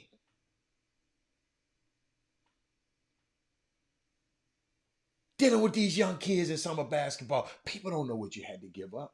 Gary Carter. Sickle cell. Raising a son. People don't know what he had to give up. Rod Wells. Police officer. For all of these years retired. People don't know what you had to give up. Who else? I'm just going through the line. Before I go, I'm just going through the line. The people I see on this feed. Lionel Rogers, I don't know you, but people don't know what you had to. Louis Santini Luis, people don't know what you had to give up. I hope you're still there. Alfio Visa, people don't know what you had to give up. People don't know.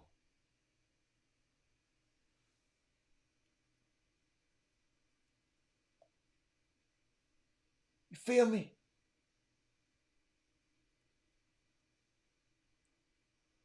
People don't know. Don't make them testify. Don't make me testify. There are some memories that I would rather not relive. Some memories I'd rather not relive. But Facebook don't care about all of that. Facebook don't care. In fact, it's almost like they get a twisted joy out of it. The other day, I was scrolling through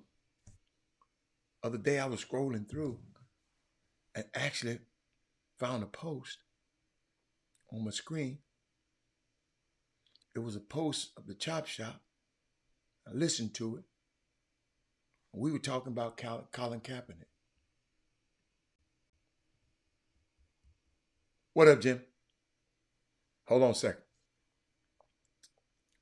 Matter of fact, I'll get you off there for a second. Then I'll finish. Then I'll bring you back. I don't know why it does that now. Check this out. I'm so glad he took a knee on that football field.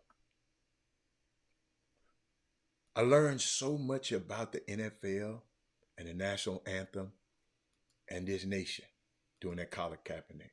Me and Jimmy and them, we was going back and forth. We was going back. He took a knee to bring light to racial injustice in America. It cost him his career. He was a Super Bowl participating quarterback. He didn't win.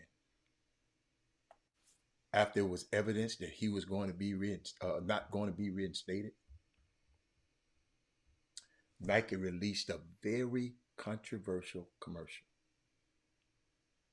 with Kaepernick in black and white.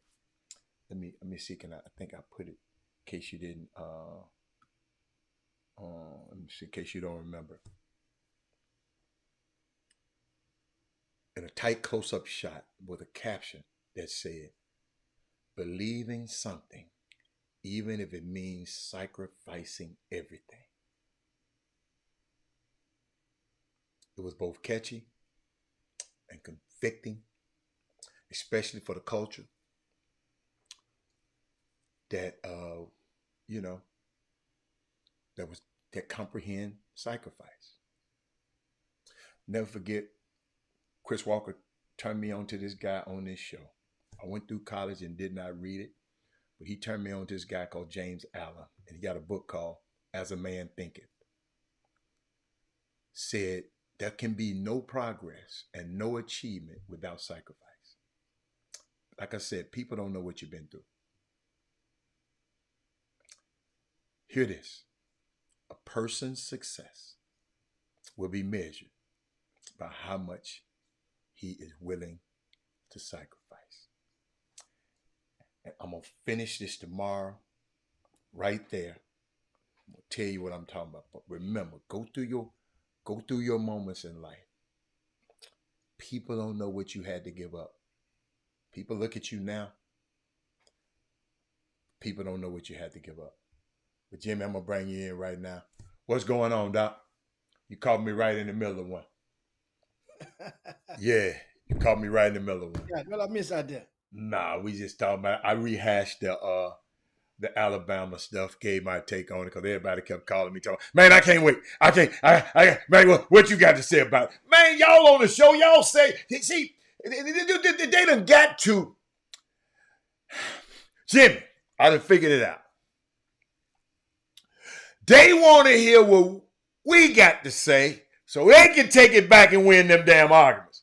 And Jimmy, I done found it out because they texted me. I said, listen to the show. Why don't you say what you got to say? I'm trying, Jimmy, I'm in a meeting. Y'all messing with me. It was so, I mean, it was a unique situation. I gave my take on it. Y'all gave y'all take on it. I mean, that's a subject that we can talk about for a long time because it was some interesting things. So, but it was unique that y'all had a chance to talk about it a day before I came back, and I came back and gave a whole. Who was that? Yeah, Kevin Freitman was one of the ones who was calling me. Yeah, I'm telling it on it. He was the one. Adam, what's your take on it? What's your take? Well, what's your take? But that's all. That's all that happens. Jimmy, somebody was telling me something while you're here. Do we got a young kid finna leave, another player finna leave and go somewhere else? You said young player. Young player. From the state or from the city? Christian Jones is going. Yeah. Somebody told me that. I thought they were playing. I mean, Christian. He's going all the way to Seattle, though. I mean, he's going all the way to Seattle. Yeah. Okay. His parents. You got to realize, when we talking about young kids, they hardly ever can make a move, being the fact that they are under 18 years old, a minor, without the signature of a parent or a guardian. So, when we say this kid leaving, obviously the parent has. Yeah. Okay. Yeah. Well. Okay. But we talk about the kid. We ain't talking about the parent can't play. Can the parent hoop? No, but the parent can make the decision. No, but I'm saying we know it got to go with this parent. Come on. Yeah. So that's well, Christian. See, I didn't know. I mean, somebody told me this, and I said, okay. I think at this point, he was at PSAT Academy this past season. I got you. And their coach, the head coach, was from Seattle, Washington area. The coach and the program parted ways a couple of months ago, and was noted on the Chop Shop. And so, okay. This young man, he started the summer with, I think, Live On, under the Nike umbrella, playing 16U. Then he finished the summer with JL3, punctuated by a championship at the College Basketball Academy. So he was the starting. Well, if he didn't start, he finished, most of the games. So he started off his high school at Maid Creek High School before going to PSAT. So this is one of those things where, I mean, for whatever reason, he's bouncing from PSAT. Now, he could have went back to his high school, and which his high school picked up one of the top rising sophomores in the area, to go with another rising junior who's ranked in the top 10. That threesome could have been an intriguing force, if not this year, in 2024 for certain. But everybody has the reasons. I mean, he's going on. No, I just wanted to know. I mean, he's a below the rim floor general, and you can win with him. Jim, what's a floor general? Give me a definition of your definition of a floor general, because generals usually win. They call Andre Turner the general because he won. And he won in high school. He won everywhere he went. So we just loosely call people floor general. I just call him a PG of a floor general. Usually general is the top. Winning and winning it all is a line is drawn in between that. Well, winning then. Floor general? He wins. Okay. He just won first place in the last one he played in. That was a national tournament. That tournament had teams from different sneaker lines. Maybe not. So he was the floor general that orchestrated that win. See, when you said general, I don't agree with you. I just don't agree with you in the floor general. I'm not talking about the kid. I'm talking about the term. Okay. When people just loosely throw out floor general like that. Once again, in that championship game, which the team was up 15 at the half, they smoked that lead. The other team came. So that's why you call him a floor general? Down the stretch. My thing is, Jimmy, I'm not talking about no one game. So one game, give me you said a championship game. Listen, I'm not talking about the kid. Forget the game. Why would a person like you call it a floor general? Call somebody a floor general? What do you have to be to be a floor general? An extension of the coach is one of the attributes, meaning that you can be able to coach the players on the floor, and you have the ability to coach them on the floor as a coach would on the sideline. That means you're leading. You're being able to lead. I'm talking about general. General is one of the highest classifications. And the general does what? He leads. He makes decisions that the army, that the major, that the colonel, and on down take on. His decision goes on them. So while you're on the court, your decisions, are they winning decisions or nil or not? That team that he played on, now he wasn't there the whole summer, but guess what? Let me reiterate, that JL3 16 under team, they only lost. They was winning when he wasn't there, Jimmy. Once again, I just said that team only lost 4 games the entire summer. He didn't play the entire summer. Thank you. So why you use that? So that means a couple of those losses were before he got there. They didn't lose all 4 losses when he got there. So I'm saying, are you making about the kid? Let's take the kid aside. I'm talking about you using the term.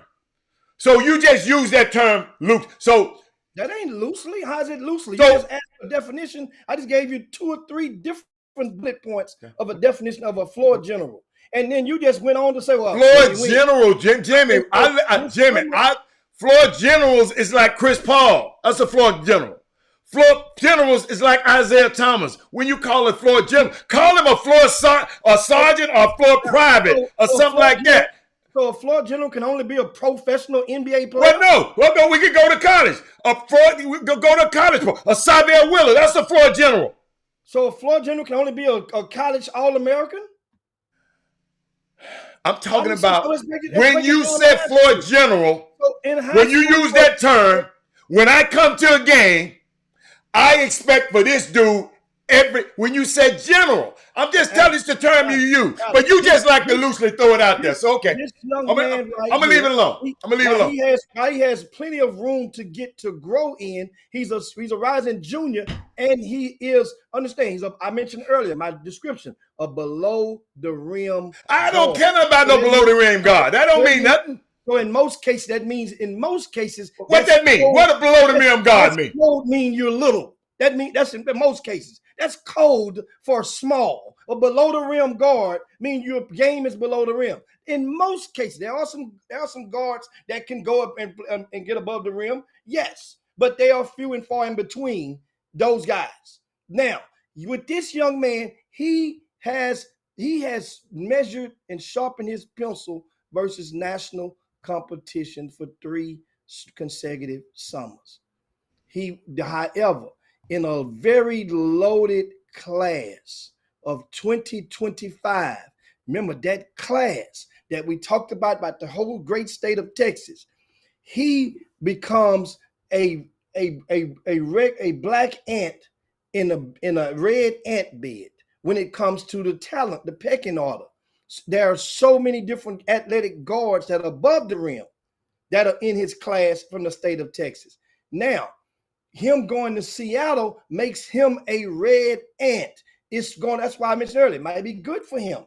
Some players, it's good to get away because he's at his size now. I ain't said nothing about him being no ant. I don't even like to use analogies like that. At his size, Heather, it is going to be virtually impossible for him to crack the top 5 in the area in Greater Houston or the top 6 in Greater Houston. Virtually impossible. So that means in the state of Texas, it would be virtually impossible for him to crack the top 10 or top 12 in the state. So guess what? Him making that move is probably going to help him in recruiting, because a lot of the top schools are going to be paying attention to a lot of those other guys around the country. Around the state of Texas. It's deep, guys. Remember I said there could be at least 18 players from the state of Texas that could be representing this state in the top 100 camp next year. It's that deep. So guess what? Every now and then some moves you say, okay, it could be better for him. I love the move. I don't even know the kid. I love the move. I was just asking. I'm just saying the term you use. That term, I just don't use that loosely. But I guess that's the way you. When you say a Florida general, you're a bad dude. You the baddest. You Florida general. You talking about Kendrick Davis, Florida general. So I guess he just like Kendrick Davis. In the 10th grade in this summer, in the 10th grade as a rising junior, he's compatible to Kendrick Davis. He's not Kendrick Davis in that atmosphere as far as the hood, the street cred, but we ain't talking about street cred. We don't. So Kendrick Davis at that point had a. That's I'm all. talking That's about but that's mostly what Kendrick Davis had at that point. Because at that point we didn't know a lot of kids. We don't really know until we released them and go and play nationally. And when KD got to Texas Pro, that's when it was confirmed. This dude is a dude, because that man he got to go against. So he wasn't no dude here in Houston. He was the dude here, but you in here it was limited because the Houston Hawks, with whom he played with, they were on the Chitlin circuit, Adam, and that's how most kids go. They say, well, we got to see this dude play against some dudes, and then we'll know. So the dudes that he mainly had played against for the most part of the summer, because that team was based out of the Salvation Army Boys Club, which was funded, right there off Jensen and Aldine Westfield. That where he played out of, that was their home base. That was a hood team. That basically from a true hood team, what Kendrick Davis, what KD played on. So when he got that's your term. That's the term you using. So we just use it. We just use them. I don't throw that term out lightly. I just don't throw it out lightly. So, and I've seen him play, and I haven't seen too many Florida generals. I just don't throw that term out there. That's a term we just use it a different way. That's why I didn't understand it. But okay, I'm good. What else we got? we get ready. I got a unique story though about Eric Bieniemy, Jimmy, and I don't like this story on ESPN. Some Commanders players concerned by Eric Bieniemy's intensity. Ron Rivera says. Hold on. Y'all watch. Y'all hear me now? The head coach telling the press that the associate head coach, the assistant head coach, the players are concerned. Hold up, y'all. Let me read. Said some of his players expressed concern over new offensive coordinator Eric Bieniemy's intensity during practice. But Bieniemy also the assistant head coach said he's not about to change his approach. I'm always going to be loud, always going to be vocal, always going to demand from my leaders, Bieniemy said, adding that he knows what would happen if he altered his belief. He said, if I ain't doing my job, my ass get fired. It's my job and my responsibility to make sure I'm getting our guys to do whatever. What does this sound like to y'all? The head coach? I ain't never seen nothing like this before in my life.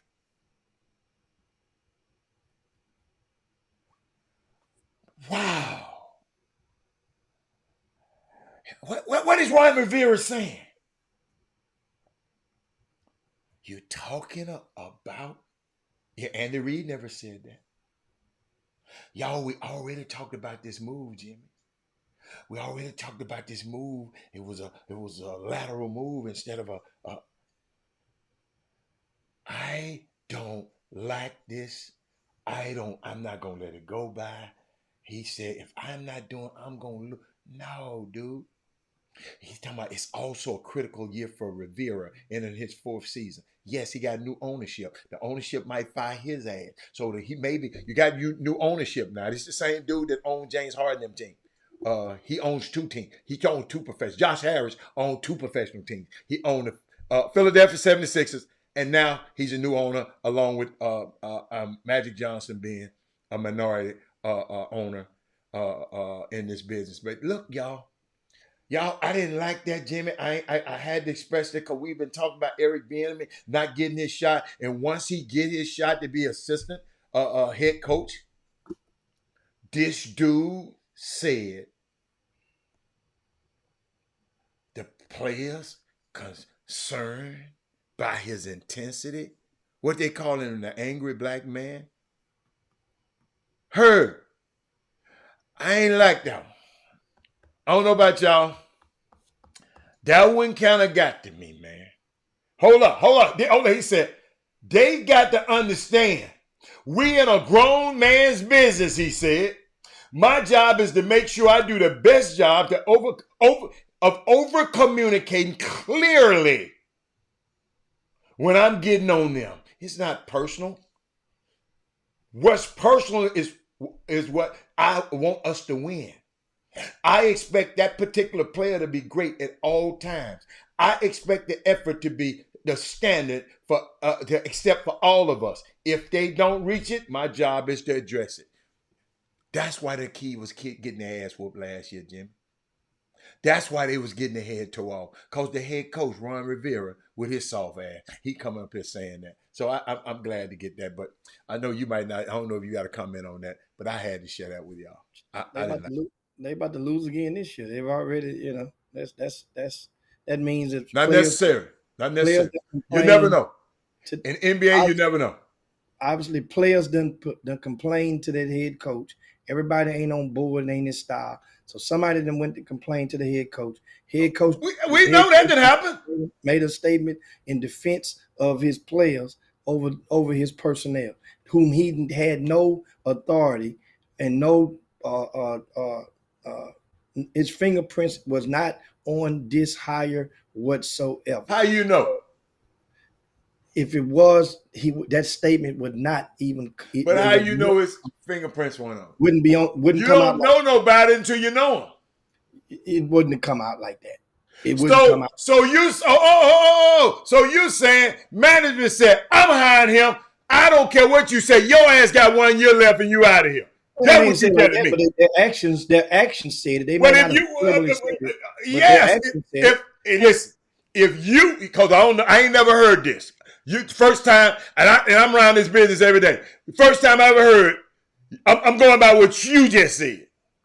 You saying that this wasn't his hire. Well, he don't hire no goddamn body anyway. He a coach, so it ain't his damn job. Coaches don't hire nobody.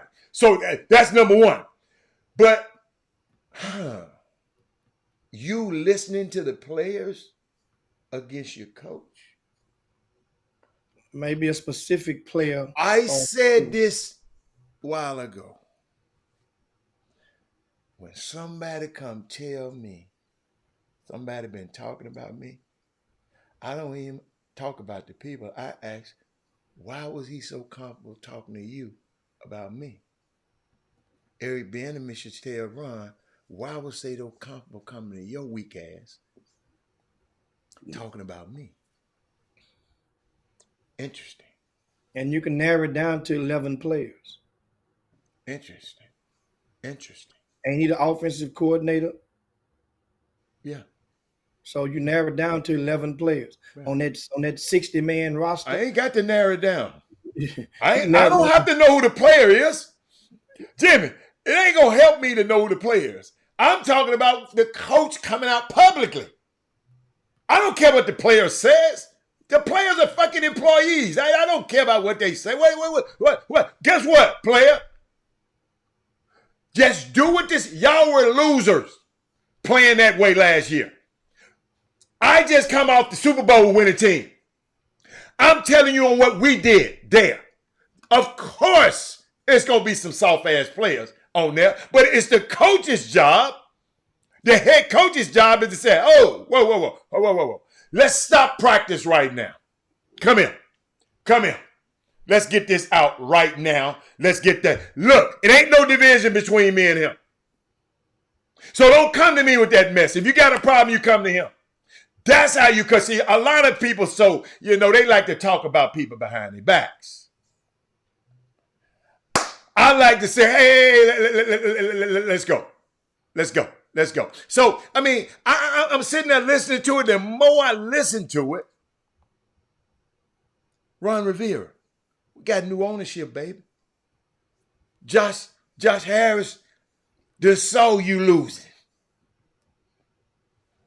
Josh Harris, that somebody said, hold up, we need Eric Bieniemy because these dudes soft. Coach, bad decision by the coach. Bad decision by the coach, Ron Rivera. Sorry. I don't care who the player is. Players going to play. Players going to play. Players are employees. Jimmy, play. And the NFL mean not for long. And on top of that, it also could have been another coach on that staff who had already been there, might have been the sipping buddy of the head coach. His backyard. It said Ron Rivera said. No, I'm talking about who put that seed, who went and basically planted that narrative with the head coach on against. Could have been. It could have been another coach as well. I just jumped out there and said the players as well, but it could have been a head coach. I love it. I mean, assistant coach. And guess what though? Time will tell, especially if the team is not winning. And speaking of winning, we can give credit because Greater Houston will be represented in the Little League World Series, which starts in a week or so, and after Needville, Texas, which is located about 15 miles, about 10 miles or so past Sugar Land. Needville just beat Louisiana in the Southwest Little League Championship. That was 11 and 12 years and under players. So shout out to Needville. They will be going in Little League World Series. It's always a fun time in August to get those young kids and get to see them all. They get to play and create life-lasting memories. But once again, Needville wins 5-3 over Louisiana in the Southwest Regional Championships.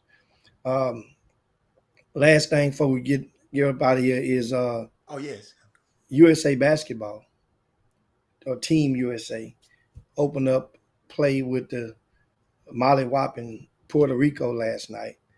And so this team is kind of intriguing. Steve Kerr is the coach. They don't they're going to play, I guess, a version of Golden State Warrior type small ball for the most part with this squad. They ain't got no bigs, Jimmy. What the hell you going to do? That's well, compared to the world, they ain't got no, because Brandon Ingram is big, but they ain't got no. But that's what the world has been leaning towards. And if you got a center that can get that ball and push it up the court, that can create matchup problems because one thing that USA Basketball will always have advantage with, and that is extreme ultra athletes.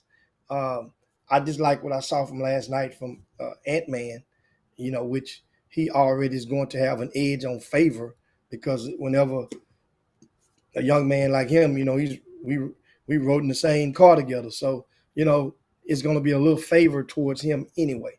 But I'm loving the way that his progress has developed and what he's morphing into.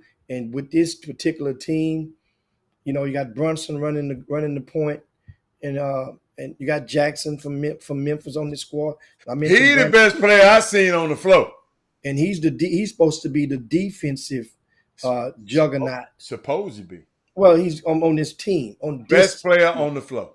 He's supposed to, because remember he's all defensive team 2-3 years in a row. Yeah, Jackson is in the NBA. Led the league in average blocks, but he didn't play enough games to get the most blocks. Somebody else beat him, but he led the league in average blocks per game. That kid, all through the camp, everybody been calling me, telling me, Rob, oh my God, all y'all got to do is stay out of trouble. And this guy here gonna be out. This guy here gonna lead them. They said this dude here is unbelievable. I can't wait to share y'all some stuff tomorrow about him.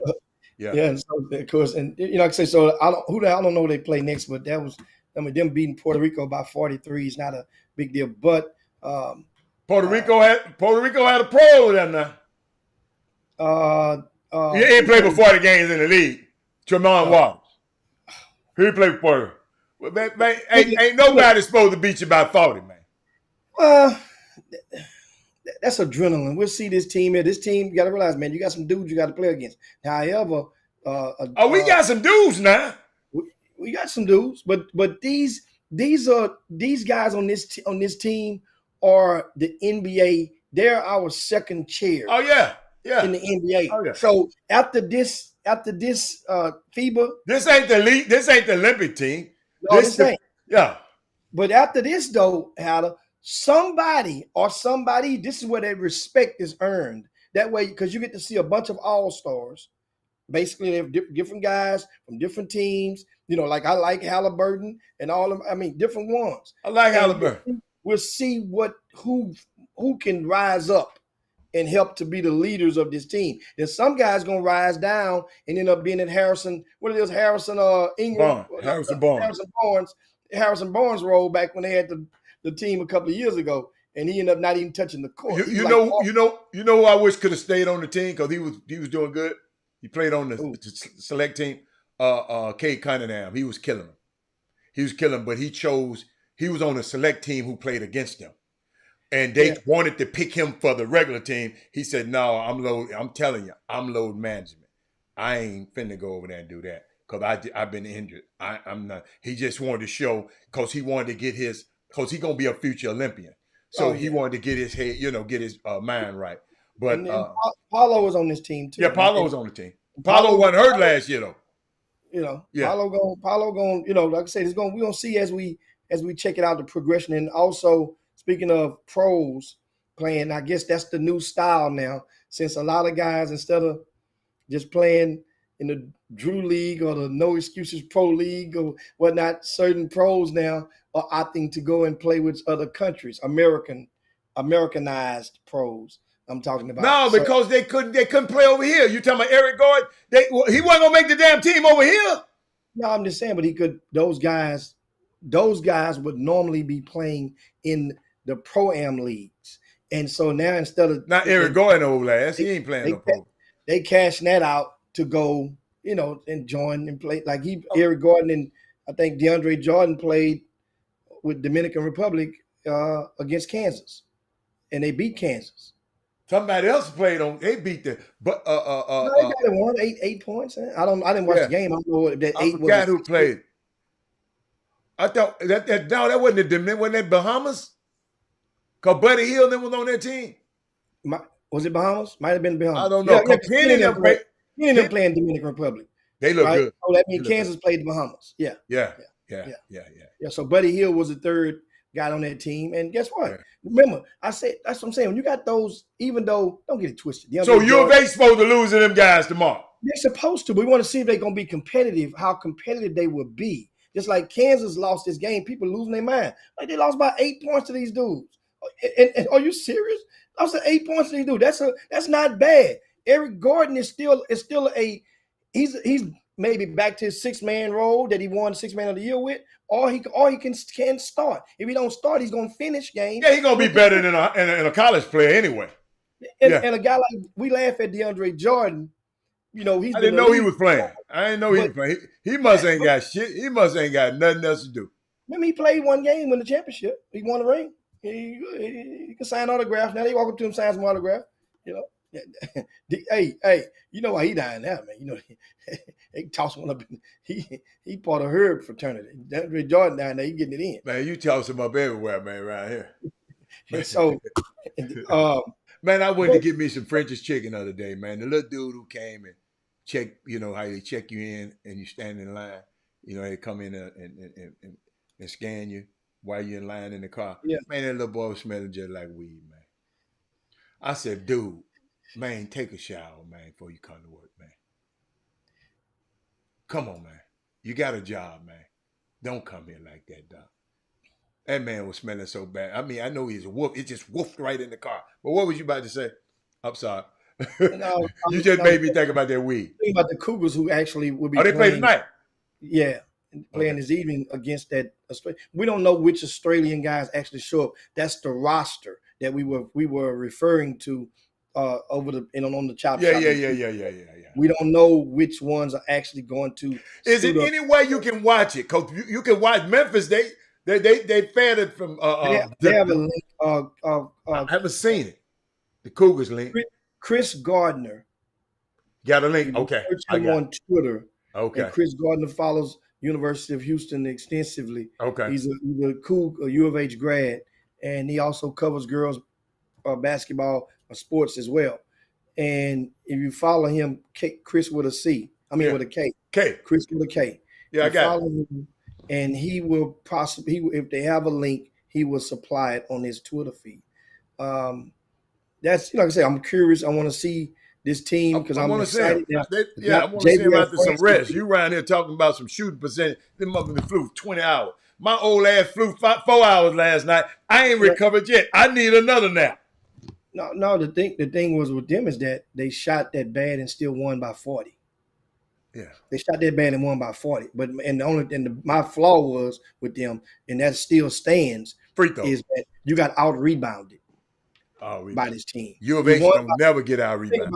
You got out. They were tired, Jim. Have you ever flew 20 hours before? I ain't never flew that far before. Jim, I'm telling you, it's a whole day you in the air, man. I understand that. But you to think about that. What has to go right. You understand they caused 28 turnovers in that win. The Cougars did, but you got out rebounded, and you won by 40. Yeah, but I was just talking about the fatigue factor. But I'm sitting up and saying, man, I know them, dude. I can't wait to text L and just ask how was that first day. I ain't want to bother, but it's good, man. I'm proud of them. I hope I can watch Chris Gardner. I know you watch the show sometime. Make sure I want to have that. So I want to watch that tonight. Yeah. So that's pretty much in the nutshell. We other than that, I'm out. I'm just glad to be back. I'm back. Full force tomorrow, y'all. I have all my energy tomorrow. I just gave you. I'm on fumes. Make sure you share the show on your way out the door. It's 15 hours ahead of us. We know that Kevin Fragrant, when he done went Google that, Jimmy. He's something else, man. That's Frank. I love Frank. No panic, Frank. We got it. We got it. We know that the game is going to be at 10 o'clock in the morning on Wednesday. And that's 10 o'clock in the morning on Wednesday. That's Australian time. That's Australian time. So 15 hours back from 10 in the morning, 12 will make it 10 at night. So that's about 7 o'clock tonight. That's probably why they did that, Howard. So that way it'll be a good watch time for the people in the central time zone. So if 10 o'clock in the morning. How do you spell Chris' last name, Jimmy? Gardner. With a Gardner? D. Okay. Oh, I got it wrong. Okay, I can't see. You know I need my glass. So I need my glass. I'm looking. Then I got some other stuff. I guess I'll hold it in the bag till tomorrow. Yeah, hold it, man. We'll see what you got. Stuff. Some some coaching hires, some moving around. Talking about in the cities? In the city? High school coach? Yeah, absolutely. High school And coaches moving around. well, it ain't necessarily move around a new hire at one of the popular high schools. And Yeah, Chris popular. ain't got no link today, Jimmy. Tell Chris I'm done with it. Scroll up and see if he had a link before. That would. Oh, okay. See what I'm saying? He probably ain't gonna put it now to his. He got too much. He got too many Texans. He got the Texans. Hey, Texas keep him busy. You'll be surprised if they have a good. See, what I learned about this NFL, man. 1 year you can be terrible as hell, and the next year you can be whooping through the playoff. I'm just telling you, man. I don't put nothing past the NFL, man. It's weird. Well, I would be remiss if I didn't mention this. Speaking of the Texans, before we get up off here, Okay. is that in case you guys didn't know that one of the minority owners of the Houston Texans is facing multiple charges of sexual assault. If he was a player, that'd be rolling on the bottom of the scroll of the ticker non-stop. One of the owners of the Houston Texans football team, he's expected to remove himself from all activities relating to the team. His name is Javier Lawyer. Javier Lawyer, Loya. And who was he assaulting? Hmm? Who was he assaulting? I think it was a chick. Man, rich people don't have to. Some had to have. Jimmy, rich people. Well, yes, they do. I forgot about Daniel Snyder.